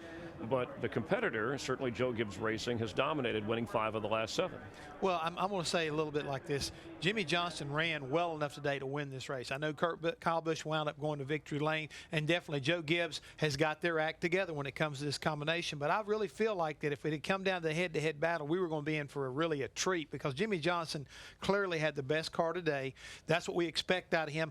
I think it kind of backs up the fact that this is a good racetrack for him, and he had a race car today that could have won, but they made a mistake on pit road. Not on the racetrack, but on pit road, and it was all because they got beat off of pit road. At the final pit stop, the initial pit stop, the 18 car beat them off pit road, and I think when Jimmie saw that, I think he tried maybe a little bit harder maybe than normal, and it got him in trouble. I mean, just by the smallest degree, but that's the way NASCAR plays the game. And it's, again, electronic scoring there, and you 35 miles per hour, but they'll let you go somewhere into 40, so it was tough to tell when you watched. I just want to make sure we point this out. It's very tough to tell, but at the same time, just because you're a 4-time champion, you don't get any special privileges. Right. Well, it's impressive, because Gibbs, we're waiting for somebody to challenge Hendrick and Jimmie Johnson for the championship. So maybe Joe Gibbs has figured it out. You know, he's won a couple of Sprint Cup championships with different drivers. He's won 3 Super Bowls with different quarterbacks, and he's standing by live with our Matt Yoakum. Chris, impressive day by Kyle Busch and the entire 18 team. And Coach, you've worked with so many special athletes, whether it be in the NFL or here in NASCAR. What makes Kyle Busch so special to you, do you think? Well, I think a lot of people want to drive race cars, play football, throw balls, but only a few are gifted. I think he's gifted. And it's great for us to have him. The whole Mars family, I just really appreciate them. Everybody out there from Mars, they treat us so great. The team, everybody here, it's a total team effort, and I just really appreciate them and the way they support us. It was a great weekend for them, obviously. We had combos yesterday. Kyle got that, and then it was a big week for us. And you look at the final results today, all 3 Sprint Cup teams impressive out of the JGR stable. In fact, even Rick Hendrick felt like that you guys had caught up to their domination. I disagree with all those comments and everything. Hey, we're just getting started here. It's a long, hard deal. It goes week to week. I would say this, that Denny started off, and we had a lot to overcome there, fought his way back up, and that says a lot about him. Joey, today we got a ding in the front coming off on a pit stop, and it cost us some there, but he fought all the way back to 10th, I think, and for Home Depot and FedEx. Just really proud of everybody back at the shop that works on the cars.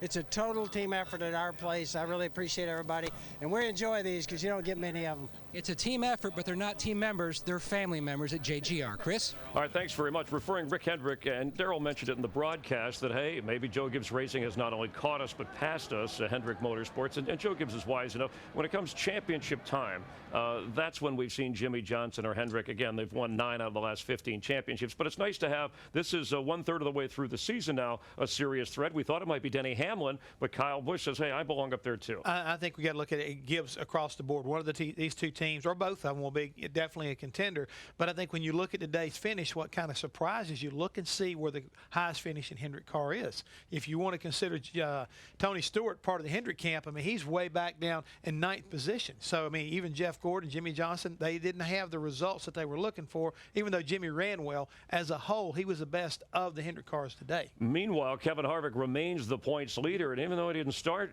he was 30th, he worked his way into the top 10 to maintain that points lead. Let's check in with Kevin Harvick. Kevin Harvick with a 7th place finish today. you guys show up to win. We know that. But discuss the weekend, discuss today's race and where it fits in the big picture. Well, I think big picture it fits well for us because, as everybody knows, Darlington, Charlotte, and Dover are probably our 3 biggest struggles, and the month of May has always been tough for us, and so far we've got 3 top 10s in it. So just got to do that one more time in Charlotte, and then we'll go back to being comfortable at the racetracks that we like going to. And everybody on Shell Pennzoil Chevy's doing a great job, and they know coming in that my mindset, I've tried to be more focused and more positive on these types of racetracks, knowing that our cars are better, that we're going to have better days. So all in all, it's worked so far. Kevin, we're 12 races in, 12 weeks in. You've extended your points lead a little bit. So knowing that these aren't your best racetracks, does that help? A day like today where you do finish in the top 10, which almost feels like a win. Yeah, it does feel like a win. I mean, we ran up front for, most of the day. Got up as high as 3rd there just racing. And for us, it's just one of those things where we have to keep doing what we're doing. And every week that you run good somewhere that you don't think you should, you gain a little confidence. Kevin, heading to the All-Star race and then to the 600, is there anything in particular that this race team, have done to improve your chances there? I think our cars are just way faster. We got to get a little bit better on pit road, and obviously you still want to continue working on your setups and things that you need to do to go forward to make your cars faster and better. But our cars are just a 180 from where they were last year, and it just makes my job a lot easier, and you can adjust on them on pit road and do the things you need to do to be competitive. Thank you, Kevin. Thanks. Thanks, Steve. And Kevin with a 69-point lead over Kyle Busch. So Kyle moves up into 2nd. That's his highest points position so far this season. Jimmie Johnson slips down to 4th, followed by Hamlin and Gordon. And you see that Martin Truex moves into the 12th spot. This is the Chase 12. Dale Earnhardt Jr. falls out. Yeah, Chris, I mean, we're going to see this battle, this ebb and flow. We see Tony Stewart, he moved up a little bit closer. You've already talked about Martin Truex Jr. jumping into the top 12. But what I'm seeing here with a lot of this battle going on for the 12th position, I'm looking at the top. Kevin Harvick continues to put good numbers up and put points on the board. What it might allow him to do is start going after wins now, not worry so much about points. I think wins are the things that they need to work on. And wins for Kyle Busch, 2 of the last 3 races, the largest margin of victory this year. 7.5 seconds over Jeff Burton. We'll hear from Jeff Burton and also from Denny Hamlin when we continue live from Dover, Delaware, where Kyle Busch is your winner on Fox. Jeff Hammond, Chris Myers, and finishing up our post-race coverage here in Dover, Delaware. And Kyle Busch, who led 131 laps, pulls into victory lane, but the race dominated by Jimmie Johnson, who led more than 200 laps. And the unofficial results as we check Jeff Burton, his best finish of the season, winding up 2nd. Denny Hamlin, 11th or better now in his last 5 races. David Rudiman tied for his best finish this season. Joey Logano, remember he had the flip here last year, so a nice top 10 for him, part of that Joe Gibbs Racing. Yeah, you see Jeff Gordon there. He wound up 11th in our pole sitter. Martin Truex Jr., he came home 12th. Jimmie Johnson finishing a lap down, that miscue, speeding, exceeding pit road. Guys like Casey Mears in for Brian Vickers, and again we send our best out of the hospital after discovering that blood clot. Dale Earnhardt Jr. went down in a hurry with some steering problems, but didn't look like he had a car that was going to contend. No, but he didn't have a car that contend, but they did get him out and able to get a finish there. Jamie McMurray, who had a pretty strong car. Early in the race, he had rear end problems as far as the track bar, and he wound up 32nd, 46 laps down. Jeff Burton is standing by with our Chris Devoto. Well, contending once again, Jeff Burton. I got to know, how much were you hoping, though, for that caution to come out to close that gap on you and the 18 in those closing laps? The way things are going for us late in the race, I don't know if I wanted a caution or not. I was, the track is so rubbered up that if you ever got out of the groove, you just, all but wrecked. It was just crazy how much rubber's on the track and made it really hard to pass. And he was better than where we were there at the end, so I was probably just wanting the race to get over. But you guys have been asking for execution over the last few races. Do you feel like you guys did execute today? Yeah, I think we did. I think we got everything we could today. There was one run there, we had a really fast car. We were faster than everybody. And then, but for the majority of the race, the 48 was better than us. And then the 18 got dialed in there late in the race. So we weren't quite as good as those guys. With a little luck, we could have won, but we probably got a little more than we deserved. But we were 2nd to 4th, 5th is I thought what we should have gotten. We got 2nd, so we're on the good side of it. Thanks, Jeff. Well, David Ruderman, you ran in the 5th position for much of the tail end of the race. How much fun was it to have that happen this afternoon at Dover? Yeah, it's been great. I mean, we haven't had a whole lot to smile about all year. It's been pretty dismal. We've been running really well. Just we haven't been able to close the deal. But I had a great Aaron's Dream Machine all day. The guys had great pit stops. And there at the end, we were just a little bit too tight, and that was the tightest we'd been all day at the end. But all in all, having a 5th place finish with the way our season's been going, man, it feels really good. Of course, you had a 5th place finish at Daytona. And just looking at you, you look as if you drove about 50 feet instead of 400 miles. Are you tired and just putting on a good act? No. I mean, I actually feel pretty good, and I can only attribute that to the guys who, making the car ventilate real well and get me some air in there, because usually a lot of times you got to pour me out of one of these things. So I feel pretty good, and we'll go on to the next one, see if we can have another top 5. Good job today. Congratulations, David. Thank you. Well, Denny Hamlin started 14th, finished 4th, but I know why you didn't win. This race was on a Sunday. I'm willing to take my chances on Sunday races, but it's a great overall day for our FedEx team. This is our worst racetrack by far, and if we can come out of here with the top 5, that's a step forward in what we need to do to win the championship. So, this was all about working on a setup for the chase, and I feel like we're halfway there. We're not quite there yet. You may have just answered my question then. Is this more like a win because you're looking ahead to the fall, and to come to one of your worst tracks and come away with the top 5, does that bode well for championship hopes? I hope so. I hope that's what it means. But we're a little off at the beginning, but we were in the teens. We weren't in the 30s like we usually are, and we just kept working at it and getting better and better. Me as a driver, I've got to get better at working traffic. I just lose so much time around other cars, and so as much as we got to get the car better, I need to get better myself. Well, he matches his career best at this racetrack, 4th. Well, Matt Kenseth just getting congratulations from crew chief Todd Parrott. How important were the calls he made during the race? The 2-tire call and then stay out. Yeah, it ended up being real important. I mean, our car was in mid-pack. We're about a mid-pack car. In the front, we're about a top 5 car or something like that. So that worked out really good. That 2 tires really got us our position. We lost a couple spots and then hung on 7 or 8 spots farther than we were running before previous to that call. So they did a great job on pit road, great job in the pits. Make great adjustments. That's the best we were as that second to last run. It wasn't good enough to win, but it was the best we were, and looked like we were going to finish 3rd or 4th. So that was a good day for us. Just listening to the two of you guys during the course of the race, it sounded as if you were on exactly the same page with every pit stop. Yeah, I'd say it went pretty smooth. We, we started off a little bit, I thought, and we were able to adjust it and make it the best it was at the end of the day, and that's important. You have to take what you have and make the very best out of it you can for the end of the day. And there's been a couple weeks we haven't been able to do that, get the right set tires on at the end or the right adjustment or what have you. We're here, he made all the right calls, we made all the right adjustments in the pits to get the car as good as it was for that last run. And Matt Kenseth did all the right stuff behind the wheel to finish 3rd this afternoon. Congratulations. Thanks, Dick. And, of course, Miles the Monster. 2 guys took it to the Monster today, and Kyle Busch and certainly in Jimmie Johnson. But the Fords, 3 Fords finishing in the top 8. Greg Biffle had his best finish in the last 7 races. But I want to go back to Kyle Busch when we documented in the race that there was a failure to communicate in the sense. We have that every night. Right. But with his crew, and there wasn't the panic. And we saw that the week before. He seemed to handle it with professionalism, stay calm and in control. And it certainly paid off for a guy who worked his way back to the front and won the race. Yeah, I really enjoyed the fact that he was already thinking about what they could do to make sure they didn't mess up on the pit stop. Hey, have NASCAR black flag me when it's time to come to pit road. And NASCAR would have probably done that for him to try to help him out. We're taking a look at our winner there, Kyle Busch. But the other thing that impressed me when he was talking to Matt Yoakum was he knew about the awareness of where he was on the racetrack in conjunction with how many laps in the race, like 250, 260. We made this adjustment, and the car did this. He really, I think, is aware of his surroundings and what's going on and what they're doing in this race car. He's pretty savvy when it comes to being behind this wheel and being the kind of field general you'd like to have. Yeah, racing more than 800 miles in one weekend. You get plenty of experience in getting the 2 wins there. So 2 weeks from Sunday, we'll be at the Coca-Cola 600 in Charlotte at Lowe's Motor Speedway. In honor of all of our men and women overseas fighting for our freedom, 600 miles, reach up there and pull those belts tight one more time. I love this American.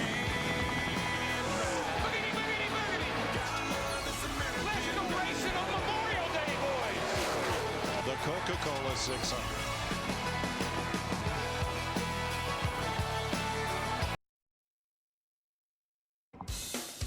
Promotional considerations provided by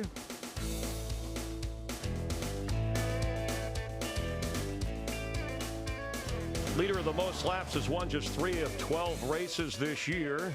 For Kyle Busch, that is a sweet sound because Jimmie Johnson dominated. A quick recap, Richard Petty, the king, who won here 7 times, inaugural member in NASCAR's Hall of Fame, got everybody started. Jimmie Johnson, who led 225 laps early, taking the lead from Casey Kane, who led 24 laps. But Kane had some problems with the shifter. Yeah, he broke a shift lever on pit road.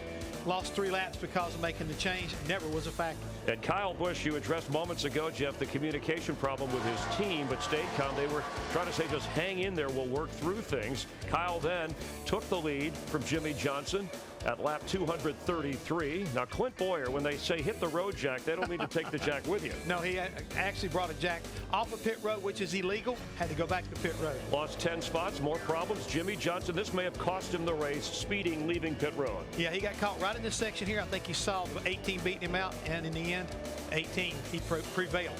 Kyle Busch, his second win in 3 races, moving up to second in points, and the celebration continues for the 25-year-old in victory lane. Meanwhile, Jeff Gordon, who did not lead a lap, but has led quite a few this year, is standing by with our Dick Bergman. Well, Jeff Gordon, a decent run today, but your fans have seen you finish second a total of 8 times since winning in Texas last year and leading over 1,100 laps. How frustrating is it for you to come so close to victory and not get it? Well, today we struggled all weekend, really. So, we've got this one checked on our list of tracks we got to come back. Really, we got to qualify better. I don't know if we were that bad if we could just get some track position.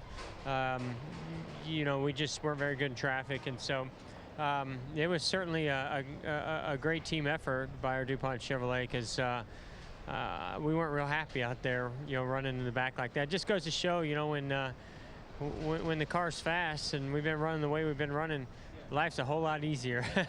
And it just seems like everything's easier. So we'll go to work on it and make sure when we come back here we're a lot better. And now we go to Charlotte for a couple weeks, and I think we're going to be really good there. Was there anything that consistently troubled you over the course of the race today, or was it a variety of problems? Yeah, the racetrack, every lap, every corner.